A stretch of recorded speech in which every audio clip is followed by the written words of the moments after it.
Live. Today's going to be an experiment, and this will be our first time doing this, so we're probably going to mess this up, but we have prepared it, and we'll see how we do.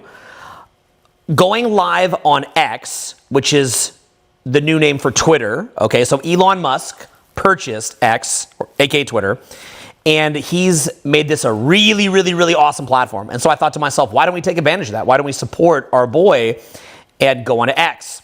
So what I'm going to try and do today, and we'll see if this works or not, it's going to be an experiment, is we're going to try to get very, very, very hardcore on Elon's platform and simultaneously broadcast it here, basically using the feature called X Spaces.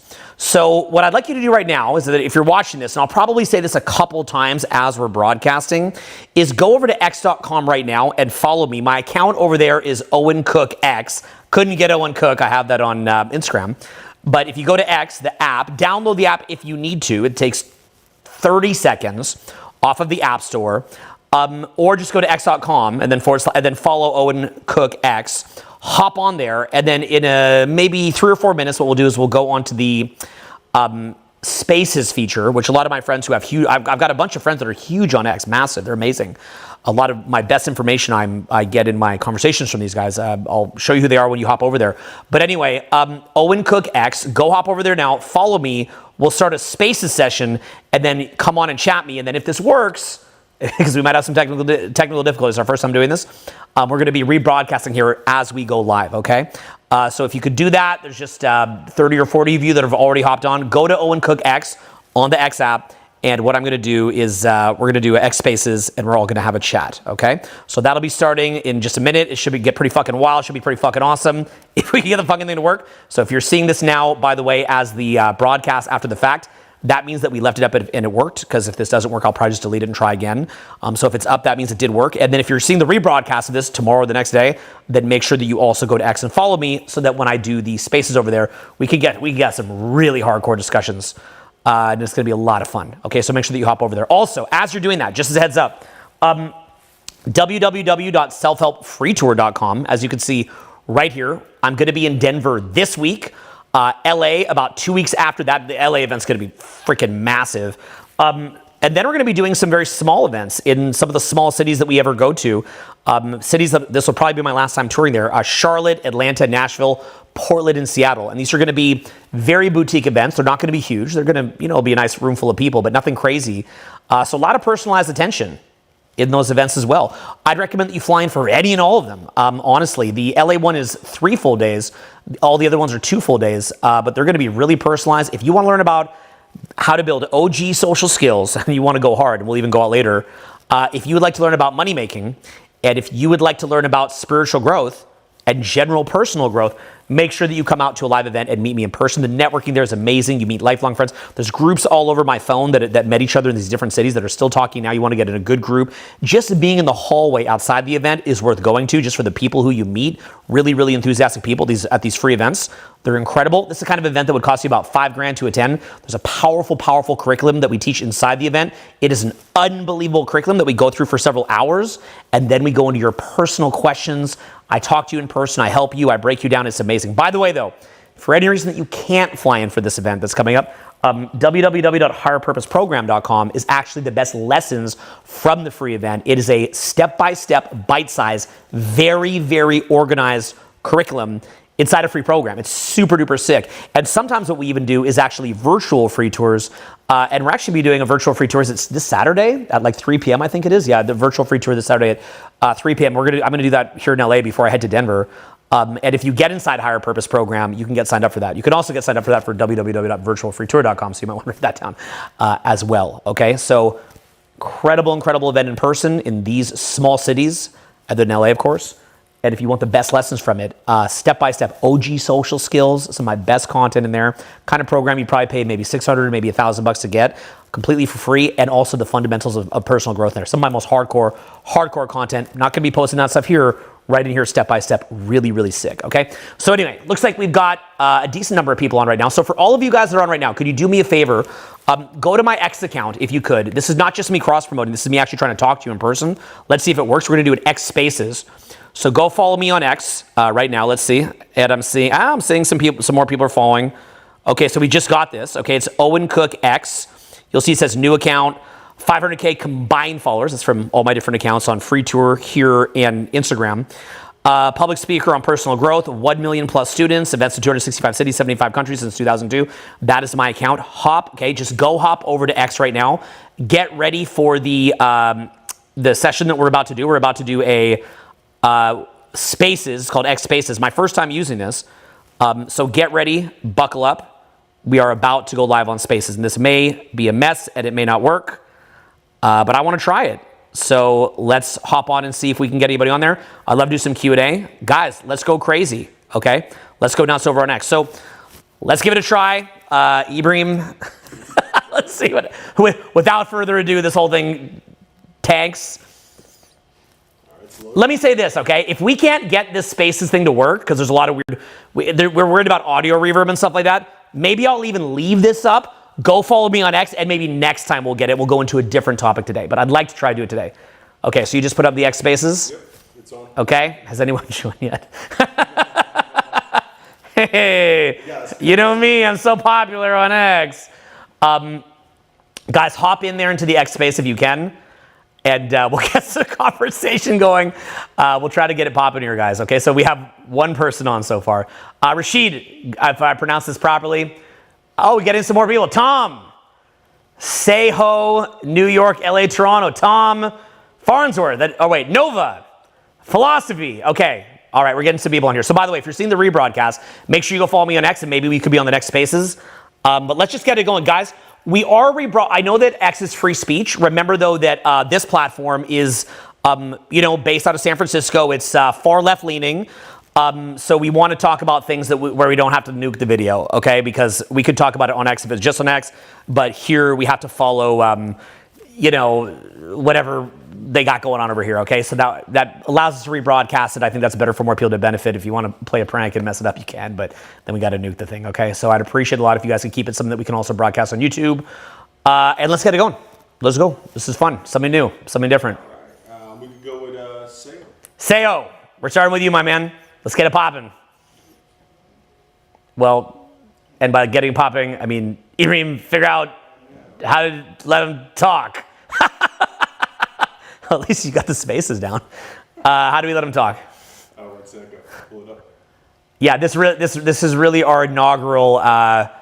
This is our inaugural attempt to do X Spaces. Perhaps we should have tried. See, guys, the problem is nobody was following me before, so I had to get you guys to come follow me to test the Spaces. So we're going to start up in just a second. We have listeners here, but we have to somehow let them talk.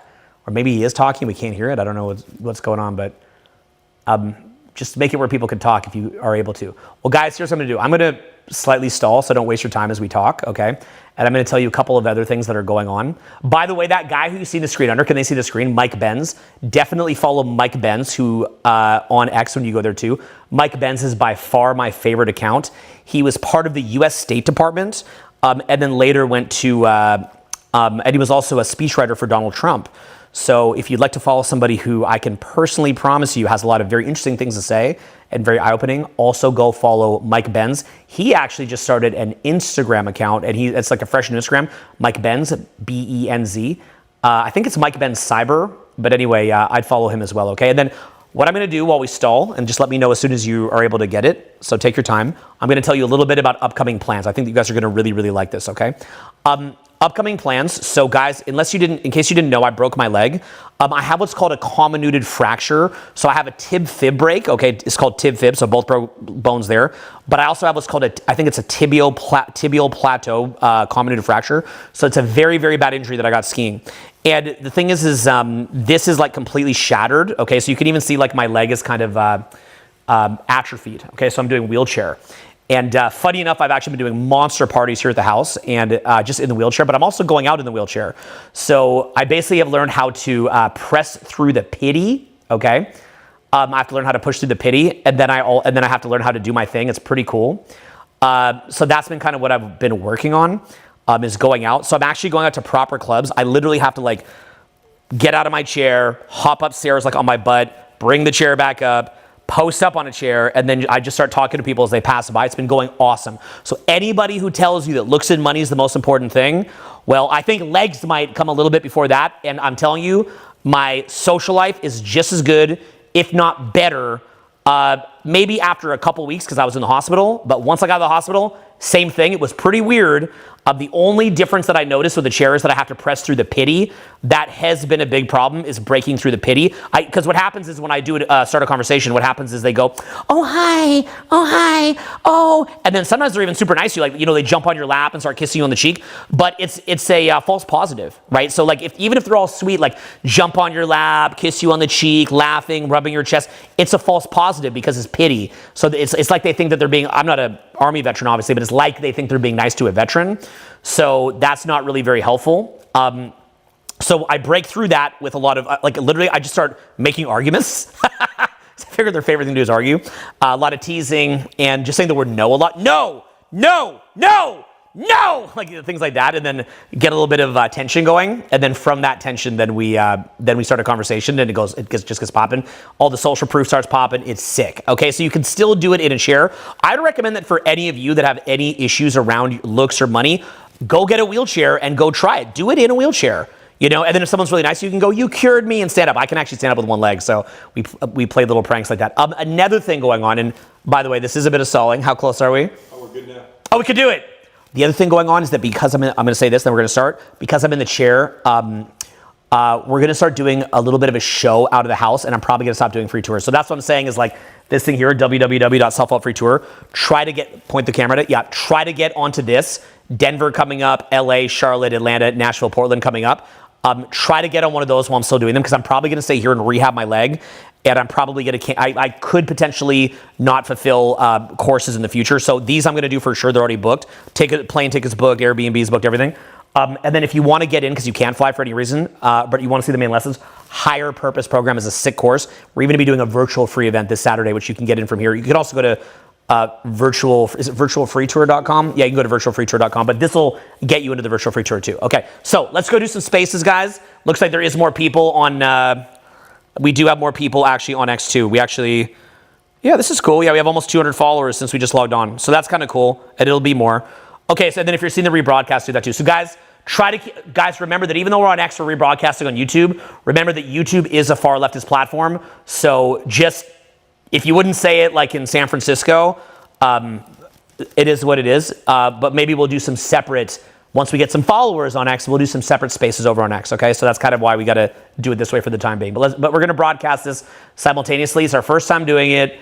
Let's see if it gets messed up. Let's see if we can do it. I'm trying to get a little bit more creative, especially now that I'm a little bit more confined for the next few months while I kind of fix this. But yeah, let's start off with whoever started, and then let's get some conversations going. All right, send some invites out. Cool.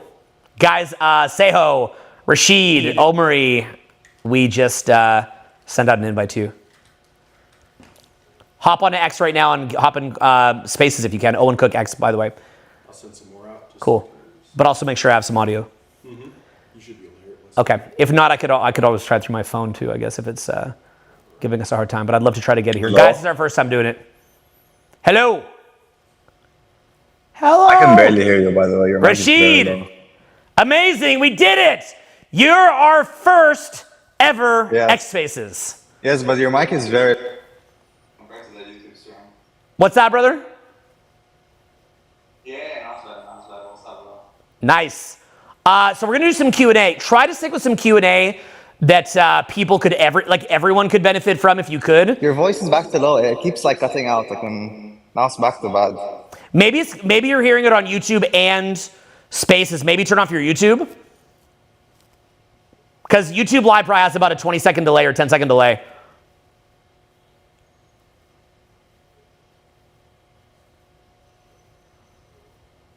You have him as co-host.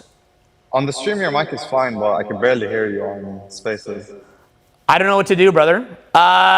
Would you mind if I tried a different person and came back to you? Or this is our first time doing it. Can you stick around?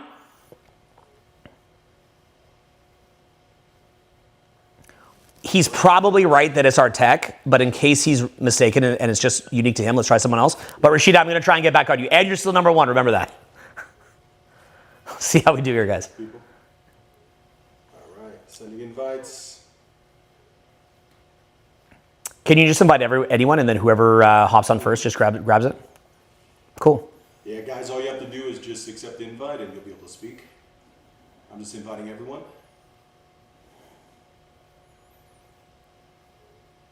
Anyone on Spaces accept the invite and we're good to go. They might not know. So Rashid is as a co-host. Gotcha.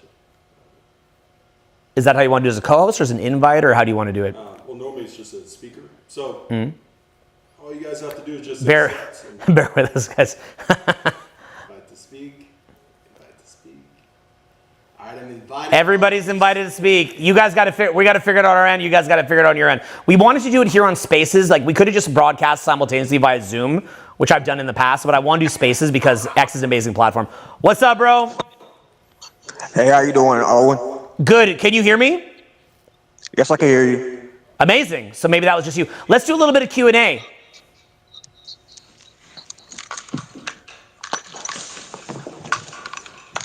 Just put down that hand cream. By the way, I've been following your content for years, man. Really, really great stuff.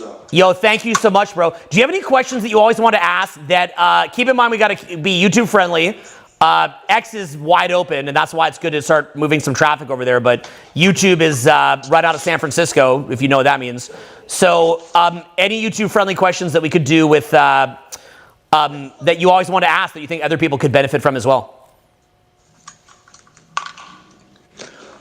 I have a question for you in terms of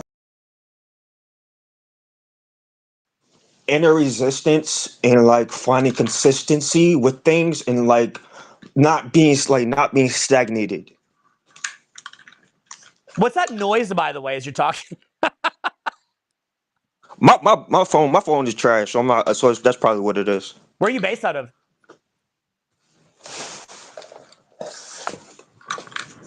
Oh, Marie, where are you based out of, brother? Hello. Hello? Where are you based out of? Right now I'm in Portsmouth, Virginia. Cool, bro. Yeah, you know, we're going to probably do an event in DC this year. Maybe you can make it out. You keep cutting in and out. Interesting. But at least we're moving in the right direction. Well, bro, I'm going to answer your question about inner resistance, okay? A real quick one, and then I'm going to jump to the next one, okay? So try to go on mute if you need to, because it's a bit loud. So basically, inner resistance is something where there's so many different answers that I could give you, but I'm going to give you one that I find helpful, but I have so many that I could give you. The best way that I could put it is I'm actually, in some ways, a very positive person, but also in some ways a very negative person. Some ways an optimistic person, but in some ways a pessimistic and cynical person. So I personally believe that my life will be really, really, really bad if I'm not aggressive about what it is that I want to do. That's just my personal experiences. My life will be really, really, really bad. So as a result of that, I don't really struggle with motivation at all. I also believe that if you kind of lay out what it is that you want, and you think about the higher self reasons that you want that thing, and then you think about the day-to-day self reasons, and then even the ego-based reasons, and you lay those out, you can really, really brainwash yourself, okay? So that's something that I think is a very, very powerful way to motivate yourself. And, you know, I'm going to jump on somebody else, but for anybody that just jumped on, because there's a lot of people on the stream right now, we just got a new X account. Go follow me on x.com/OwenCookX.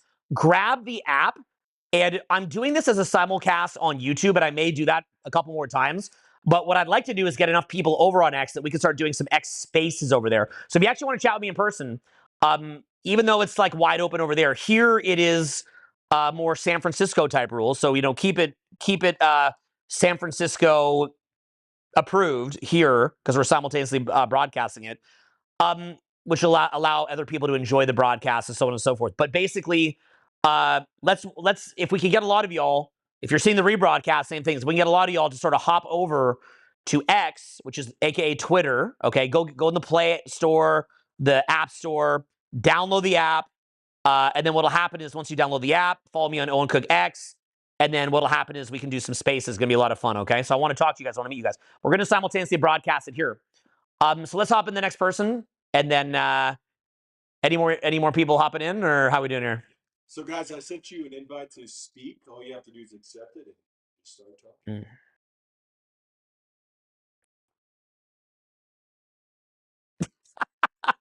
Don't be shy. A lot of people did follow. A lot of people hopped in. But yeah, we have to. Go ahead, bro.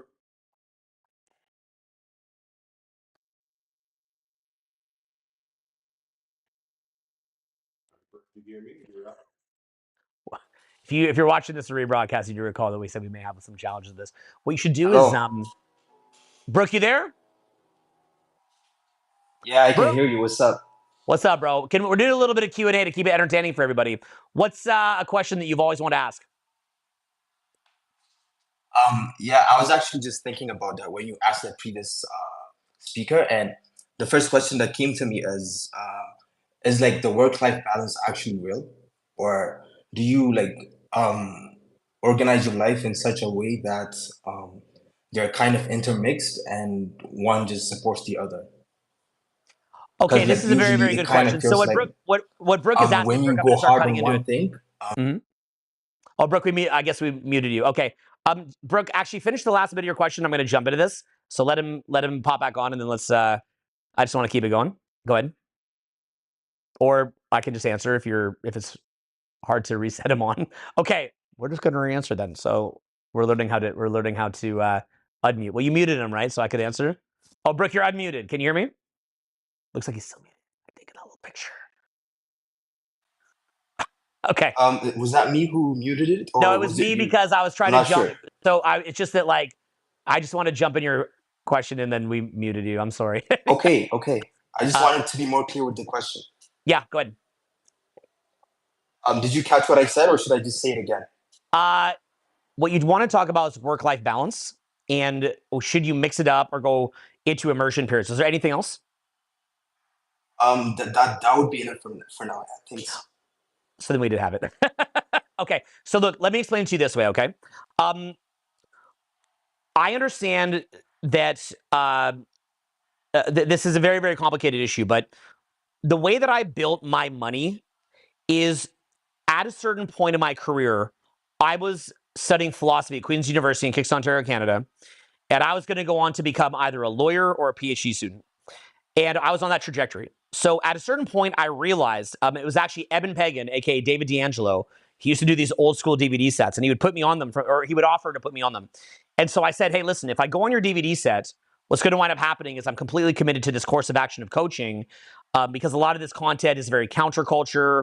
And so I'm not going to be able to be a lawyer, and I'm probably not going to be taken seriously as a PhD student if I go on your DVD set. So Eben, aka Eben Pagan, whose pen name at the time was David D'Angelo, he said to me, look, Owen, whenever you walk through one door, other door shut.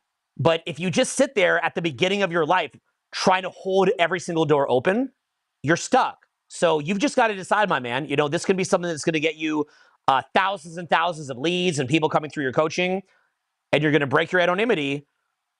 And there's going to be downsides to your anonymity being broken.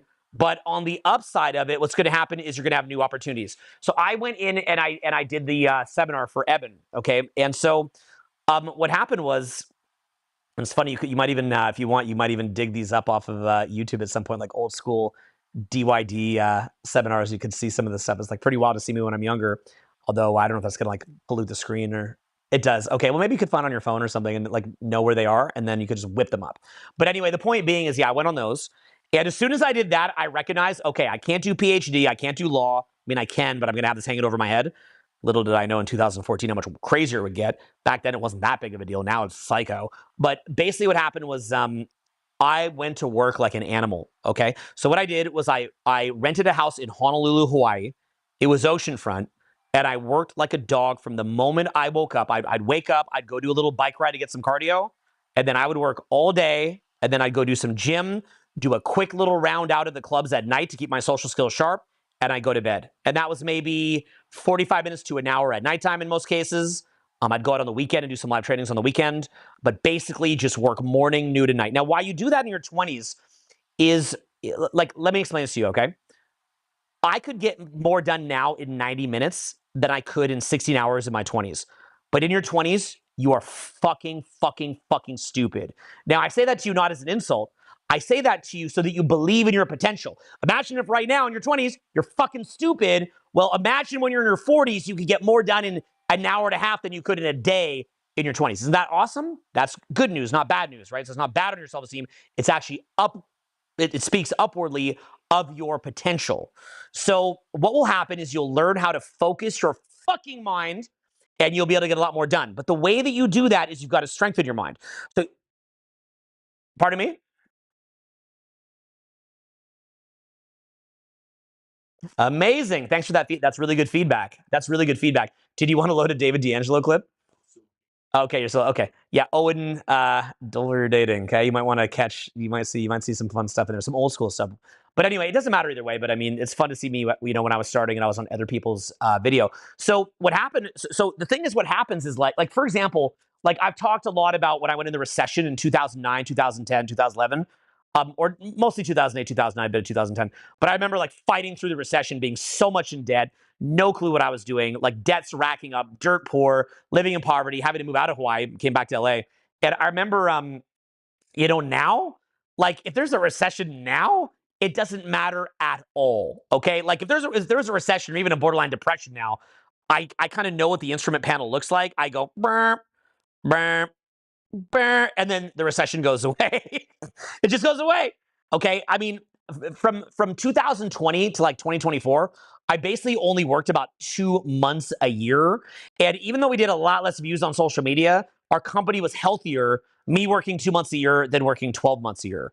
So from that standpoint, you can absolutely make um, a lot of money as you get older because you just know what the fuck you're doing. But the way that I learned that was in my 20s, working like 15, 16, 17-hour days, sometimes skipping sleep, which is terrible. You're basically drunk. You're working drunk. It's the dumbest thing in the world. It makes you get sick.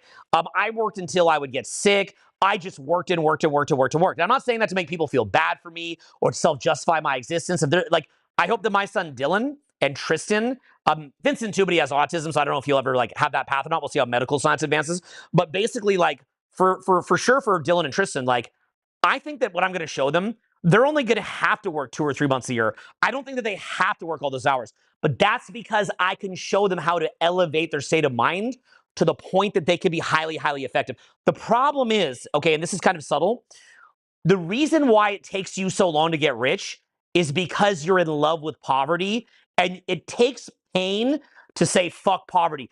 Everybody will call me out on this. Everybody will say that's not true. You're poor person blaming. It is like We classic kind right of wing lost the shit. audio again. Okay, well, I'm just going to talk to the audience because it just meant really to spur creativity. But the point is, like, everybody will say, um, you know, it's you're blaming the person when it's the system's fault and all that kind of stuff. Look, um, there's perhaps a pinch of truth in anything, but what it really is that when you've worked so hard and you're not getting the financial result that you want and you've just killed yourself, you finally say, you know, I'm ready. I'm ready to be rich. And it's the same thing that happens with your social life, right? Where like it takes a certain point where you've just like, say somebody's been going out for a couple months, and maybe they didn't get a train. If they would have got a train, you can accelerate that. But say that you've been going out for a couple months and you're just banging the guns, metaphorical guns, and you are crushing it so hard with meeting people, and you're just not getting the result you want. You just wake up one day, you go, you know, I think I'm ready for the result. It's all self-sabotage. Like, are you telling me that in a world with trillions of dollars floating around, it's like this giant lake of trillions of dollars, you can't just pull out a cup and put the damn cup in the stream and pull out a little bit of water when there's trillions of dollars going around? You really believe that all these people are more intelligent and advantaged than you, and somehow they figured out a way and you didn't? Or is it really that you're honestly just self-sabotaging, you're not putting the damn cup down? And I have videos that are very, very, very pragmatic and practical about how to do this. Look up Owen Cook, how to get rich, or whatever else. Look up whatever you want. Okay, I got a lot of pragmatic videos like that. Look them up. Blueprint Reloaded, which is an incredible, I mean, maybe load that on the bottom of the screen. If you want to get the best money-making program I've ever put out, www.blueprint Reloaded. It's exercise-based and loaded. I mean, loaded with community support. If you think like a conversation like this is cool, we have about 14 phone calls a week inside Blueprint Reloaded. It is so sick. All exercise-based, forum-based, and that support is only going to be going a little bit longer. So get inside Blueprint Reloaded if you just want to get really locked in on how to make money. It's actually an old seminar. I used to charge about $5,000 to attend the Blueprint Reloaded seminar.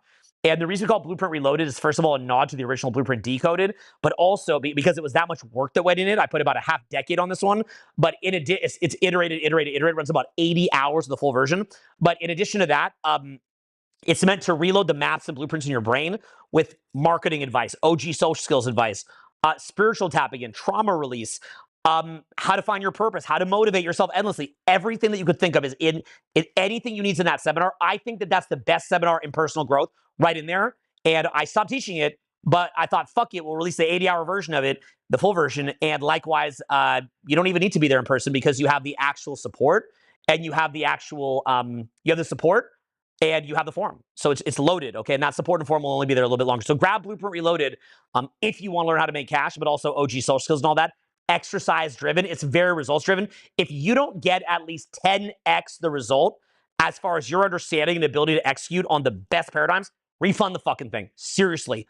But go through all the exercises, participate, get on the phone calls, and then make that judgment call, okay? Like that is what I would personally say about that program. Now, being ready to make money. I mean, an example of it is getting that program. It's inexpensive, but being ready to make money means I'm sick of being fucking broke. I'm sick of, with social skills, not getting results. I'm ready. Like, come on. We've all seen videos of me having social interactions without even opening my mouth. I'm not even talking, and you're watching what I'm doing. I used to post that. So I can. So you're seeing that I'm doing social skills in a wheelchair. Okay. I have a broken leg from skiing right now, and I'm doing everything literally in a wheelchair. Okay. Like look at this like totally atrophied leg that I have. Like it's a mess. Okay. So I'm doing this in a wheelchair. I'm doing parties here in a wheelchair. I'm filling up a couple hundred people in my house in a wheelchair. But somehow you can't get social results, or you can't get a date, or right? Like I'm literally one of the most counterculture people that you've seen. I have impediments in front of me that are unbelievable, but then somehow I can run $1 million a month in sales. So clearly you can learn internet marketing, public speaking, how to be an ambassador for your brand, how to go out and meet people, how to become happier, how to motivate yourself, what your purpose is. It's all very learnable, but you've got to be ready to fucking learn it, right? So people that are ready to learn it, they take Blueprint Reloaded. So get in there would be the best advice that I have for you. If you're watching this now, hop in there right now, okay? That is obvious. But what am I going to show you in there? I'm going to show you things that will only resonate when you actually want to fucking succeed. You got to want to succeed. And if you don't want to succeed, I don't know what else to tell you. Like, I don't know, like you've got to be just ready to succeed. Motivation, as Timothy S. Grover puts it, is entry level. Entry level. If you even need to be motivated, somebody who is motivated is going to come eat your fucking lunch. And I mean, it was bad, guys. It was bad. You guys remember back, some of you guys that know me back in the day, maybe like when I was like not taking 4 years off work to ski until I broke my leg and go to national parks and go around Alaska and stuff. Like before I did that, we were probably doing about 80-90% of total revenue in the entire community. I mean, if you're not motivated, people will come eat your fucking lunch. I mean, I can't even imagine, sadly, and I didn't want this. I can't even imagine how many people moved out of their homes, maybe with their significant others, because they got overrun, because they were lazy, because they didn't want it bad enough. You got to straight know, this is reality. I'm going to fucking smash it. You've just got to know that from the fucking jump. And then from there, fuck work-life balance. Just go win. Pick exactly what it is that you need to do. Go do it. And then you can be like me. I mean, do you have any videos of us like flying around Alaska? Anything like that on there? Maybe on Instagram or wherever else? Like, I just fly around in private little jets. And then I take my kids, and my kids have been to like every city, and they're up in the mountains, and they're skiing Montana. And we just do whatever just go down, down, down on that. Yeah, I mean, we just do like look at Instagram. We just do, that's the profile. Then you just go down, unless if it'll let you. Yeah, go down. Like look at say the Denali flight. Just go down. I'll help you. Just go down. Okay, well we're gonna we'll wait. We'll leave that alone. But the point being is like go to my Instagram. You'll see tons of videos of it. We just fly around. I don't know, maybe burn through a couple $1,000 a day, do what we want to do, go skiing, eat where we want. I haven't been sick in years, in 12, 13 years, take whatever supplements I want, go to what spas I want. That's what getting on top of your shit gets you when in your early 20s you fucking work, okay? But guess what? You're also not going to have a very good social life if you don't have social skills. So find the time to go out on the fucking weekend as well. Just make the fucking time. Now, I'll say another thing about it too. This will be useful to you. My recommendation is that in the new era of social media, you put a third-ish, a third-ish of your time into something that makes money now to pay the bills, or even live with your fucking parents. Honestly, I'm not against that. Third of your time on something that pays the bills now. Anything that pays the bills now. Then a third of your time onto educating yourself and mastering your craft. In other words, study internet marketing, study whatever niche that it is that you're in, study, and ingratiate yourself in the communities. Like, go find the local communities that you're a part of and ingratiate yourself. When I was in the community when I started, I ingratiated myself into our community and would do free boot camps when I was 22 years old. I would do boot camps just for an airplane flight. And then I've since gone on to do over 1 million clients, live events in 265 cities, 75 countries around the world. It's been amazing. But I started off just ingratiating myself into communities. So find out those local communities, whether it's on different platforms. Could it be Reddit, Telegram, Facebook, local V bulletins, or whatever's running these days. Here on X, if you're on X right now, make sure you go log on to X right now. By the way, if you want to participate in the community in the X Spaces, go ingratiate yourself in those communities. You don't need to front like you're some crazy ass guru. Okay, right now, if you're on this now, go to x.com. Owen Cook X. We're doing Spaces on here. If you get on x.com, we're going to be able to actually have a chat. Okay, I'm doing a long-winded answer. I'll try to be a bit more back and forth coming up. Okay, but I thought we get a bit of long-winded here too. So from that standpoint, ingratiate yourself in those communities, and then from there, use another third of your time doing social media. If you're somebody like for example, let's say that you're a marketer. Okay, you like marketing, but you're not the best marketer in the world, but maybe you have some wins. Well, then go make a TikTok and Instagram Reels, which are discovery-based platforms, or make an X account here, or do a YouTube, although it takes longer to get discovered on YouTube, but you can still do it because you got to start anyway. Go do that, and then you know what's going to wind up happening?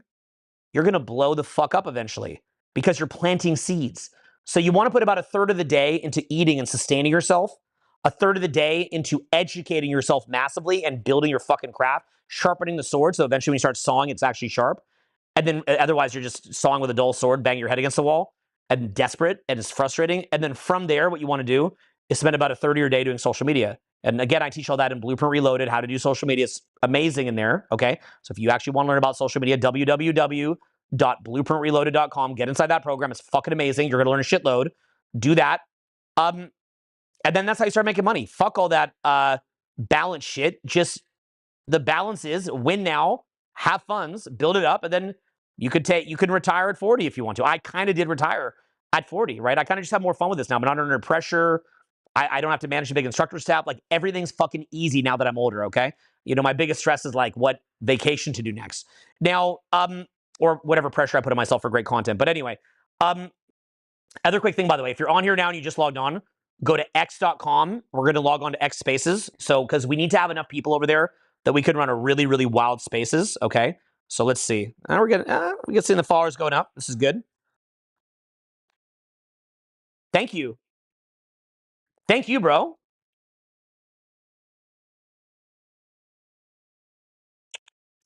Yeah, a little higher.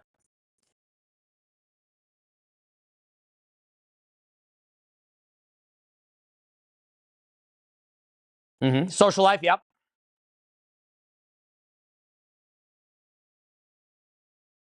Your relationship, and we kind of live together. Yeah, so here's And, the answer. Here's the question. Here's the answer. I can already predict your question. When I was going out, I was super in the zone, getting in state, building my social skills, and socially sharp.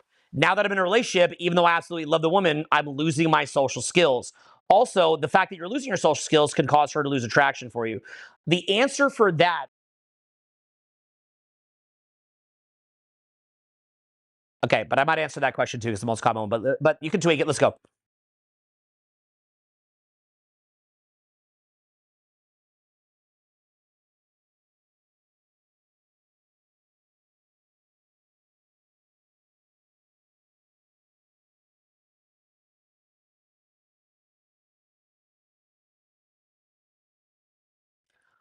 Sure. Okay. Press pause. I got it. Because, bro, I can't. We got to get to the point pretty quick on these. Okay. So here's what we'll do. I'm going to answer the first question I think a lot of people want to know. And then I'm going to answer your second question. So the first answer is do parties. Okay.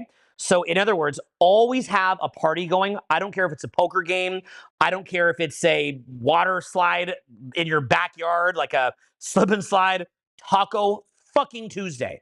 But make sure that in a relationship that it is visible that there is men who think you're super badass and cool and women that are visibly, obviously into you that come to your house every fucking Taco Tuesday. It also means that if you see someone out, you'd say, hey, I want to go meet her so I can invite her to Taco Tuesday, and maybe our friend Fred will like her. So that allows you to, in a win-win way with her and you, maintain your social life. But also what it means is that if you get into another relationship, or say that you guys had a breakup, all the people that saw you there with your previous partner will actually be like, oh, wow, she's amazing, and I could slide in there. Amazing. So you literally have your next 100 prospects waiting. I don't recommend monkey branching, by the way. I don't monkey branch. I often have a bit of a rebound, and then I go celibate, and I'll go celibate extensively. I'll go kind of rebound to know that it's done. Then I go celibate, celibate, celibate, celibate, so that I can have like a real self-analysis about what I would have done better, what to do different. But then I've now know all the next people. I have literally hundreds of people who know me and like me from my previous relationship, and there's incredible social proof there. It's amazing. But then remember, they're doing it too, worse than you, because they have something called Instagram. I promise you, it's worse than you, and they'll probably monkey branch. Now, from there, you also have the other question, which is, should you get into a relationship at 26? Now, here's the way that I see it. I do. This is brutal, brutal, brutal, brutal, brutal, what I'm going to say, but it is my personal calculus, okay? My personal calculus is that to maintain a hardcore, really poppin' social life, you're probably looking at about 20 hours a week. So let's say that you're going out hardcore. Let's just say, for example, Thursday, Friday, Saturday, and that's maybe 4 or 5. Let's say that you go out from 10 until 2. Maybe you do an after party, and then that runs from 2 until 5. Okay? So now you're looking at 10 until 5 a.m. So you're looking at about 21 hours there. Plus, you're probably doing at least one container event a month, if not per week. So you're maybe looking at 20, 25 hours a week.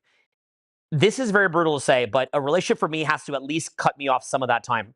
And if that relationship is contentious or has friction, and you're finding that you're being drained more than those hours, then you definitely got to get out. Although obviously talk to the person about it and try to fix it. I've had ones that I tried to fix out of absolute love and devotion. I never would have left, but I couldn't get it to where there was no friction. Right? I just couldn't. I tried what I could. I gave what I had and failed, I guess. Tried. And doesn't mean that I don't love that person a million out of 10. I mean, I like any major ex that I have, probably can't be with them anymore, but I'd probably take my damn kidney out to save their lives. Probably jump in front of a car to save their lives. Like 99% chance I would, because I love them that much. I love all my exes that were like real proper relationships that much, and particularly the most important ones, and they know who they are. But, I would die for them. I couldn't live if they were to die. I couldn't live. But it doesn't mean that you're right as a couple. Okay? And so you've got to be analyzing the level of friction that you have with your partner, and you've got to find ways to get on the same page. That honeymoon phase where the intimacy is really hot is a great time to have a lot of foundational conversations when both people are really, really, really happy and kind of doped up on love chemicals. So I'd recommend that you also get really on the same page. Try to understand the other person, try to get on the same page. But here's my other thing. I don't always want to have to talk about the damn relationship. I want to live the relationship. And if you're having to talk about the relationship all the time and recalibrate all the time, it's like, well, when's it start? Like, when's the relationship actually start where we just like go to the park and have fun? And if you can't do that, it's also a waste of time. That said, if you have somebody, look, I'm not even looking for support or like behind every man's a great woman at all. But at least if you could just stay out of my fucking way while I go slay dragons for us, and I'll bring you the dragon in a nice trophy and bring you the meat. If you could just at least do that and save a little bit of time, I will go to the end of the earth. I will do anything in my power to make the best experience that I can. But obviously, that's in the eye of the beholder. I can't control how somebody would feel about that. So that's how I think about it. I think relationships are amazing. I also think they teach you how to eventually have kids someday. So that's another reason to be in a relationship. I think fatherhood and motherhood is the most, for me, to my liking, it's the most beautiful thing in the world. I plan to have more children. I have 3 already. And I wish you guys to have children. So I hope that you and your relationship go well. But also remember that, it's not a bad thing for young people to be in a relationship together, have it, quote, fail, but it's a powerful learning experience for both of you. You're kind of like a partnership in a sort of like a mutual discovery of what each other is about, and how each of you is in a relationship. So any like failed relationship that I have is not really a failed relationship because me and my partner did at least learn something from it, right? And I'm tight with them, all my kids, very tight, but also as friends. But also I'm really, really tight with CJ Sparks. A lot of people know CJ Sparks. You should follow her on Instagram. CJSPARXX. She was my girlfriend for 3 years, maybe a decade ago, and still one of my best friends to this day. We grab lunch like once a week. We joke around. We have the relationship now as exes that I wish we would have had as a couple. We had a great relationship as a couple too, but we have a better relationship as friends. And I'm always encouraging of her in her romantic life and things like that. There's no jealousy. I really love CJ and would do anything for her. I'd go to the end of the earth for her. Make sure you follow CJ, CJSPARXX on Instagram. And her and I, like we're really really funny when we hang out. Like we're the most funny like ex couple you've ever seen because we get along because we know each other so well and we've been through a lot together and we've had a lot of adventures and travel together and things like that. So we hang out and we like really love each other, but we're happy with being exes. We're both totally happy with it. And it's funny, like people will be like, what are you guys? Like they think we're a couple. We're like exes, and then we're like proud of each other, and like we're like yay, like so happy. And then it like fucks their mind up. They're like, what? They're like exes, and we're like yeah, and like we think it's normal. Like we don't even do that as like a song and dance routine. Like we just forget, and then it fucks people's minds up. And then you see them being like, could I be like that with my ex? Right? Like me and her go to the spa together. We go to restaurants. Like we just kick it. We're friends, right? Because we were friends before. I wish this was my last major relationship. I could do that. But she has an amazing, amazing new boyfriend. I love her to death, but he's a much better fit for her than I am. He truly is. I think they have a once in a lifetime unique fit together, and so that would make a mess. And I want them to be happy and have children and everything. But it's like with CJ, she's been single quite a bit, and so as a result of that, we can be friends.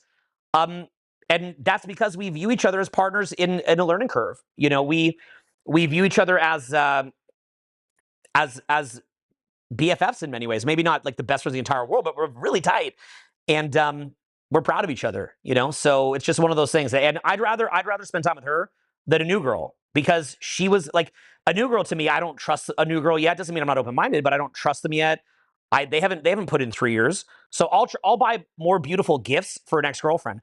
I'll do a more beautiful date and pay for it for an ex-girlfriend. I love my ex-girlfriends. The mother of my kids, I treat amazing. I bought her a Rolex watch and a Cartier bracelet recently just because I want her to feel respected. But when I'm buying that Rolex watch and Cartier bracelet for the mom of my kids, that's for respect for my fucking children. And she's been great to them. So it's one of those things where a relationship is never a failure. A relationship is a beautiful thing. I learned so much with my ex-girlfriends, love all of them for different reasons. And it's good that you're in a relationship. You learn a lot from it. Like every major relationship I have has left an imprint on me that changed me permanently. Even if they ended contentious, you focus on the time that you had in it, and they're part of my soul. Like it's really a small number of women, but they're like when you're talking to me, in the same way that when you're talking to me, you're kind of talking to Mystery in a weird way because Mystery was such a profound impact on me, or in a slightly weird way, it's a little bit a touch like a millimeter, like you're talking to Eckhart Tolle, because they have such an impact on me. And the Bible, Jesus has such an impact on me. Well, in the same way, you're talking in some ways to my exes, like in some ways, like the ones that really made an imprint on me, they're here in the room. And that's because I learned so much from them and I value them, So relationships are beautiful, man. They're amazing. And women have their complications, but men do too. We're not easy either. I'm definitely not. I mean, I bring a lot, but I am complicated. Okay. So I hope that you value your girl and that you guys have fun together and let it last as long as it's meant to last. And that's what I wish for you. So that's my answer to my question. And I want to thank you. And I'm going to move to the next person, but I just want to say thanks very much for asking that question. And for any of you guys right now that are on here, hop onto X. I just grabbed a new X account. Now I'm simulcasting here on YouTube because we don't have like a ton of people on X yet. But as we get more people, I think we just got up to a few hundred now just from this. And if you're seeing the rebroadcast, hop onto X for me, okay? Because eventually, as we get a bigger audience there, we're gonna do some wild X spaces, okay? So make sure that you hop onto X. By the way, too, if you just happen to be on here, please take note of the schedule. We have a free schedule. Go to this, please. Please go to the Self-Help Free Tour is a completely free event that we do. I have a broken leg right now from skiing, so as a result of that, I'm going to not be doing a lot more touring. I'm going to actually stay at home and do a show out of the crib here. But anyway, coming up, the last few that I'm going to do for sure, Denver's this week is going to be sick. First time in Denver since 2015. Make sure you fly in for it. It's going to be awesome. The other small ones are Charlotte, Atlanta, Nashville, Portland, and Seattle. Those are going to be boutique ones. It's going to be great student instructor ratio. There's going to be a good turnout, but it's going to be like LA, New York, Chicago. Those are huge seas of people. This is going to be a good turnout and a healthy audience, but it's like really personal. We're going to have a lot of Q&A. I'm going to go out at the end of it in the wheelchair. We're going to go crush it. It's going to be like a big party. Fly in. You got to fly in for these. But the really big one, if you want to fly in for one, to tell you the truth, if you had to pick one, I'd probably pick Los Angeles in some ways. Although the boutique ones should be great too. Why? Because it's 3 days. Okay. And that one's going to be big time. Okay. It's going to be awesome in LA. Okay. Selfoutfreetour.com also gets you a lot of immediate bonuses, bonus hidden content, and OG content as soon as you sign up for the Self Out Free Tour. For any reason, though, you couldn't make it, the very, very best lessons that you could actually start today and you get sent this when you sign up anyway for the free tour. But if you just want to sign up for the best lessons from it, higherpurposeprogram.com is a free mini course. It is really, really, really cool. Okay, so if you just logged on right now, make sure that you hop on over to that. Okay, let's go to the next. Oh, by the way, though, when you get inside Higher Purpose Program, we're even doing a virtual free tour this weekend, and you'll get an invite for that when you jump in here, or you could just go to www.virtualfreetour.com. But if you hop in here right now, you'll get an invite to that. You get some bonus coaching in there. I mean, it's really cool. Okay, the Higher Purpose Program is sick. It's a step-by-step program. You know, I get a little bit abstract, like this live, it's a little over the place. That is the opposite. It is step by step by step by step by step, small chunk, powerful, OG social skills, hardcore personal growth. Is going to be sick inside Higher Purpose Program. Make sure that you just if you haven't, look, I don't know what else to tell you. You got to show up for your own success. I made this whole thing for you completely for free. There's no catch. Hop in here, and it's going to change your life. You care about making money. You care about your social skills. Care about social results. Hop in here. It's a no-brainer. Just go fucking do it. Okay, like it's just do something good for yourself. You'll be happy, and you'll thank me. I get a lot of props for that program. Completely free program. Usually costs like $600 or $1,000. You're gonna love it. Okay. Make sure you come out and meet me in person in upcoming events. Ones after this, by the way, Chicago, New York, DC, Philly, Boston, Houston, Dallas. We might even do New Orleans. We have Austin, Phoenix, Vegas, San Diego, San Francisco, Miami, South Beach, and Orlando. Okay, but these are the ones that are coming up now before I take a break. All right, back on X. So we've now got. We're gonna do a little bit more X Spaces. We have a few hundred the followers are going up a little bit. We're approaching 300 followers just from this live broadcast.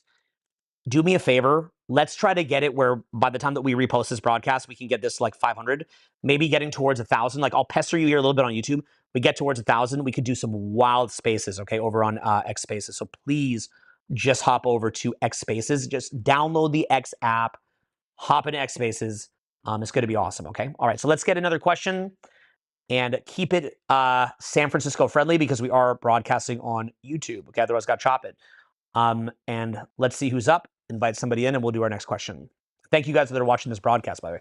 We have a great viewership. Real quick, I just want to say I'm very grateful for all the advice you gave me. I'm actually very lucky to just get the chance to speak to you one-on-one, and I'm Thank you. very grateful for that. So thank you.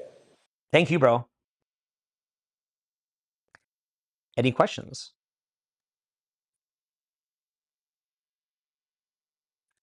Brother, thank you so much for that gratitude. Do you have any questions?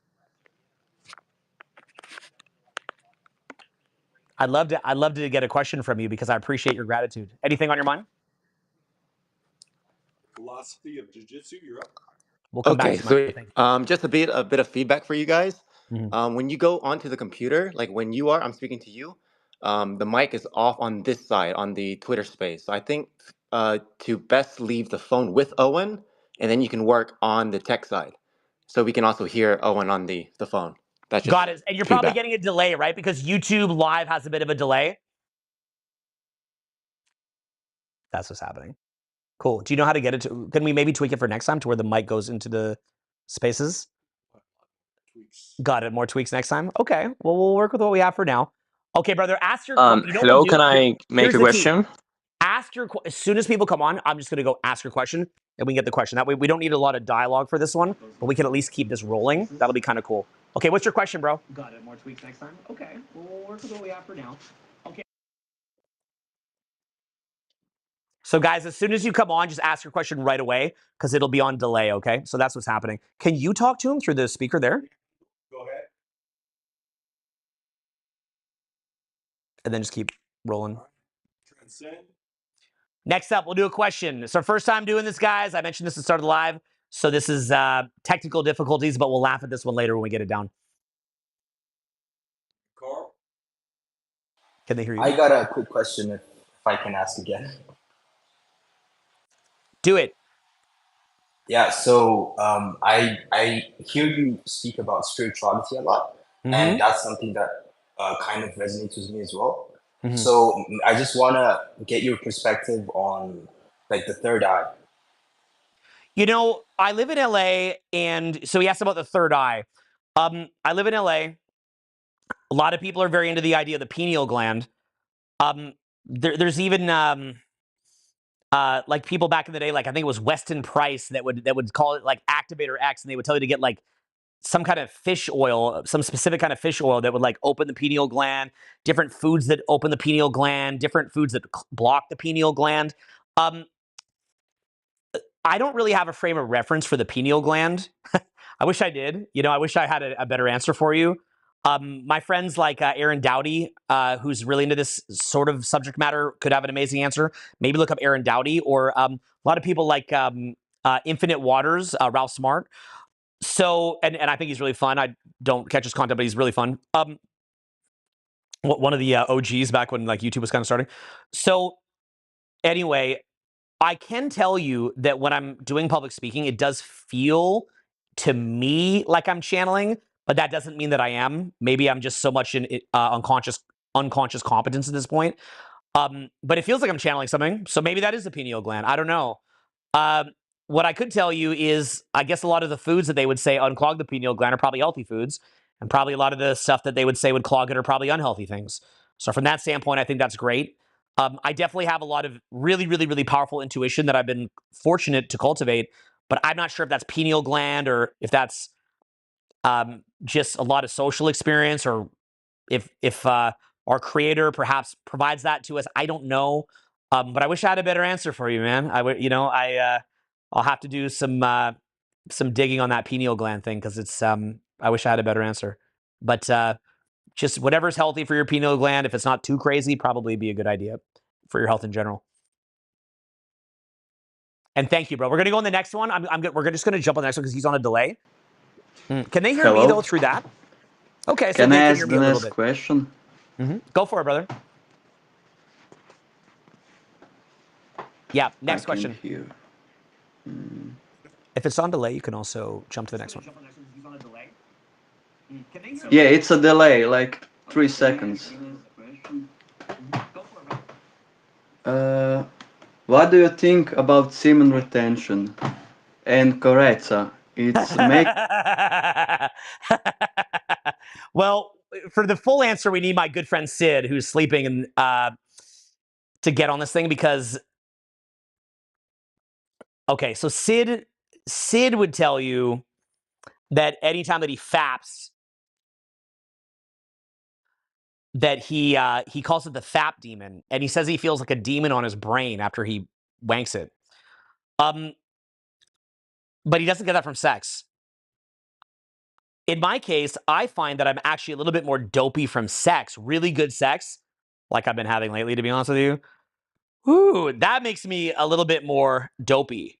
But fapping it, I mean, this is going to be like the most counter to how most people feel response ever. So this will probably get clipped and viewed in the negative light, and I understand that. In my mind, I view fapping it as responsible.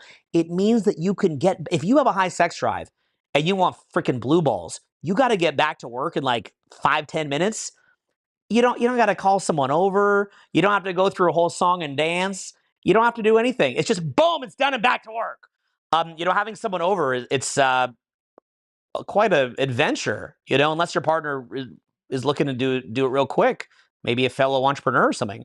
So I've never had an issue with fapping.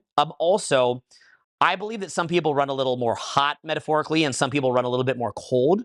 And I think I tend to run hot. Like, I never get physically cold almost ever. Like, everyone's like, I'm cold, I'm cold. I'm like, I'm never, ever, ever cold. I'm never, ever, ever sick. And I'm almost never tired. It takes a lot to get me tired. So as a result of that, I tend to have an overabundance of energy, which means that like probably sperm production is like running a little bit high. Whereas I think for other people, if they're running maybe a little, if they have a little bit more cool in composition and maybe a little more chilled out, maybe a little more, relaxed, and they have their own pace of life, probably something like fapping or not doing semen retention probably drains them, literally and metaphorically. So, for them, I think it really just depends on the person. I think a lot of those no fap communities or semen retention communities are kind of based for, or they're a little bit more oriented for people who um, are not like maybe running a little bit cooler, a little more relaxed, and then it kind of drains them. Um, I'm not someone who struggles going to like find the desire to meet new people or go engage in new conversations. So like I've seen these hilarious no fap pictures with it'll show before and after, and like the after is like the guy gets a beard. It almost looks like a video of like me like with my face shaved, and then like the beard on the other, like a picture or thumbnail with the other half with a beard. Like they just like before and after thing. It's this huge thing. Old school instructors in my company back in the day, they would do a no fap video and it'd be their top rated video. This is a huge thing on the internet. So clearly people get a lot of value from it. I know a lot of people who have expressed that they get huge, huge value from NoFap. They say that it changes their life. They say that it changes everything for them. So if that's you and you get that kind of a result, fucking NoFap it, brother. If you get more energy. But in my case, I just get fucking blue balls. And then, by the time that I would have sex, it just really hurts to nut. And then like if I jerk off after that, it shoots out looking like a fucking vanilla pudding of dead sperm because there's too much sperm backed up. So I don't see how, I've even read in some places that it can like cause prostate cancer if you don't ejaculate. That's probably not true. I don't know, but you can look it up. There's different, then the more Zen people say it shoots your gin and your life force. I don't know. Maybe some people have more life force than others. I also take a lot of herbs. So I don't know. The other thing you talked about is Carezza, which is a funny one. So Carezza, for those of you that don't know, is a technique by which you have intimacy with your partner or Z, and you don't come. And as a result of that, you never feel spent. You never get post-nut clarity. So one of my favorite things to do if I meet someone I really like is actually what you're calling Carezza, which is like just don't ever get post-nut clarity. And you'll find that if you just are kind of edging each other for like a week or two or even a month, you're crawling all over each other like psychos because you never get post-nut clarity. And it makes you get really turned on by each other. And so that could be a fun thing to do when you're starting a relationship because now all of a sudden, like you're at the restaurant, you're crawling on each other. It's like it just never stops. It's like it never fucking stops. And then you're both like, oh, I can't wait till we could do it. Oh my God. And like you're going crazy. Maybe you do one stroke and then you take it out. Then you go more crazy. And like you're like seeing stars and you're like, I can't handle this. And like it's actually a lot of fun to do that with your partner, but to like make a firm date that you're going to wait until. It also shows them that you're disciplined. So they see a lot of discipline from you when you do that. So I think that could be fun as well. Um, so that Carezza thing can be really good, and you can do that in periods. And some people do it forever because they like the effect of it. Again, though, I'm not someone who's super pro nofap, but again, Sid is. And if literally if I were to call Sid right now, wake his ass up, he would give a very good argument for why he is pro nofap. And we actually, funny enough, play pranks on Sid on occasion. So we actually bought Sid like a rubber ass that you could fuck, and we put it on his bed just to clown him. So we fuck with him like all the time because he's like all up in the nofap. Maybe we'll bring that up for a demonstration on some nice day. Instead of the globe being here, we'll put the rubber ass right here, and just be aware that Sid may jump up halfway through and just start banging it. So we'll have to see. But anyway, okay, thank you for your question. What we're going to do is, because it's on delay, we're just going to end the question even without like wrapping up, because in the future we'll do that. But we have like a little bit of challenges with X. So, because our first time simultaneously broadcasting. So let's just go to the next question.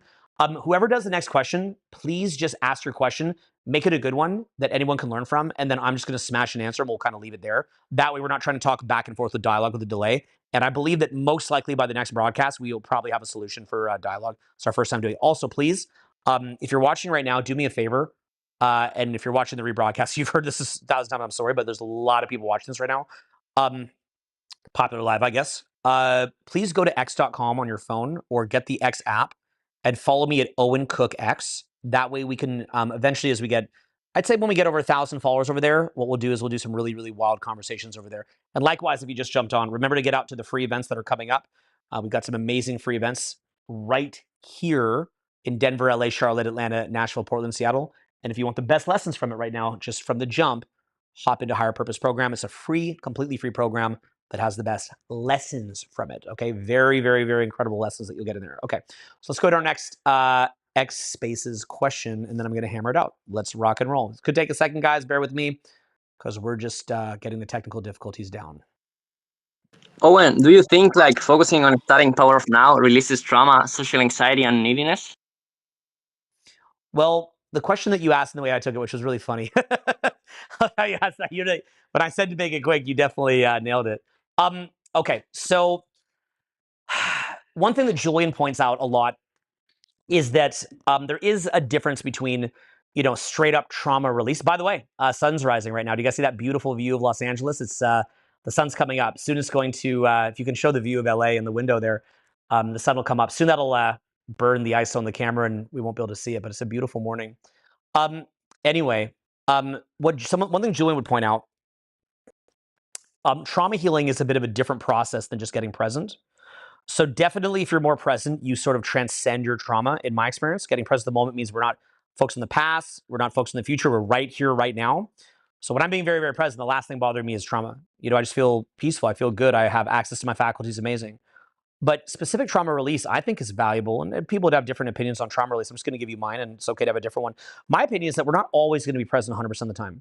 I can't be 100% of the time present. So if you're carrying a lot of trauma and triggers, those are going to come up. Or the trigger will be strong enough that it breaks through your power of now vibes.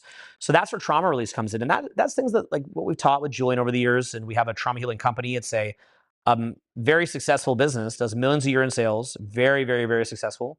And it's entire rooms of people that are crying their eyes out, or people online in Zoom calls crying their eyes out, letting go of trauma.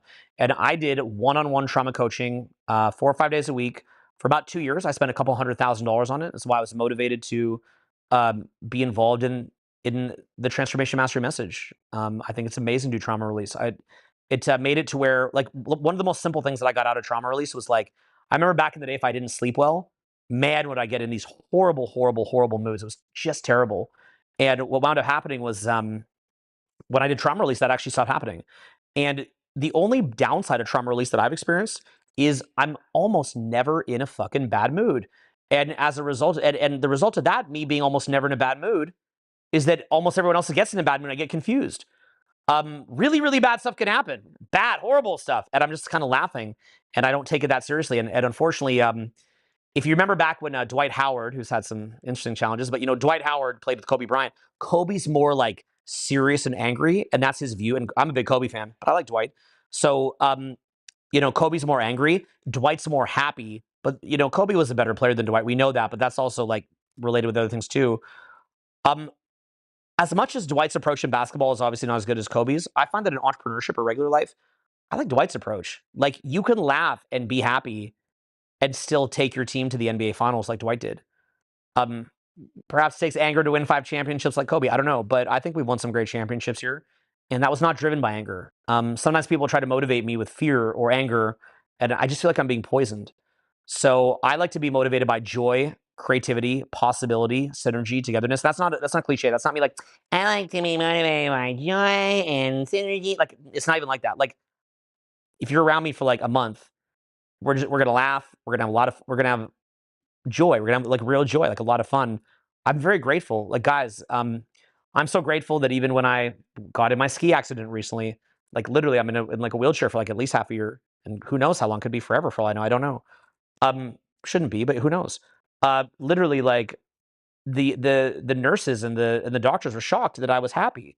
I was laughing. I was joking around. They thought I'd maybe got high or something, and I was refusing painkillers. Well, and I'm not saying to refuse painkillers because I think there's a place for that. I'm just a little weird. But the point being is, I had a very bad injury and I'm laughing, having fun. And I had fun that week at the hospital. I'm going to be having fun. I don't care if I have cancer. I don't care if I have a cardiovascular problems. I don't care what I have. I'm going to keep having fun. No one's going to steal my joy. No one's going to steal my fun. Only thing that would maybe get under my nerves is like really like a major health issue with my children. And that would be a lot to take. And then at that point, there's a proper time to have grieving. And it's okay to have some grief and to grieve. And that's what things like trauma release are there to do. They're there to help you to release and to grieve. But the point is, like, we don't always have to be like running grief mode and release mode all the time. Like, you're just constantly piping out and releasing because you haven't formally done releasing. So that's where guys like Julian, what they've taught in Transformation Master, is so valuable. But by the way, if you also want to learn a lot about trauma release from my angle, go to www.blueprintreloaded.com, and we actually cover trauma release inside Blueprint Reloaded. And that's an incredible program about making cash and OG social skills and motivation, business, finding your purpose, communication. It's fucking amazing. But it also has a lot about trauma releasing because it runs about 80 hours. And I'd say a big chunk of that is dedicated to trauma release from my point of view. And I have a lot of points of view about trauma release, and I'd recommend that you do it. Fucking do trauma release. Because otherwise what happens is you start venting all this negativity when you're just out with your fucking boys or just out and about or talking to staff or talking to coworkers, talking to your boss or talking to your partner. That's a bullshit way to do it. Okay, that is not how you want to go about life. You want to have a formal time that you sit down, you let go of whatever's put you in pain, and then you move off of it, right? You don't want to just be in pain all the fucking time.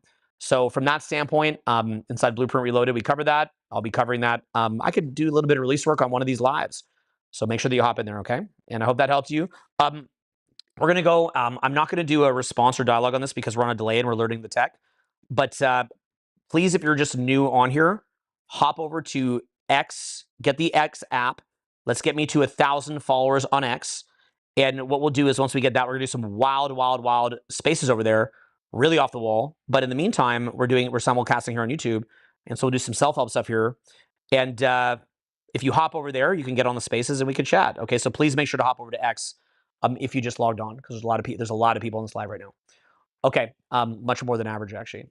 Let's hop over to Trolls if we can. Troels. He's right there. You're like right near him. Yep. Yeah, he's a friend of mine. And we could catch him and anybody else who wants to hop on and let's get some questions. If you can just bear with us, guys, we'll give them a second. We're on a slight delay. You could also tell them through your. Yeah, go ahead, Trolls. Probably pronounced that wrong. Can you hear me? Yo, what up, bro? Oh, hello. I'm really nervous, but I mean, my question is not good. Yeah, I did try to talk to this Brazilian girl who showed interest in me, and the thing was I just asked.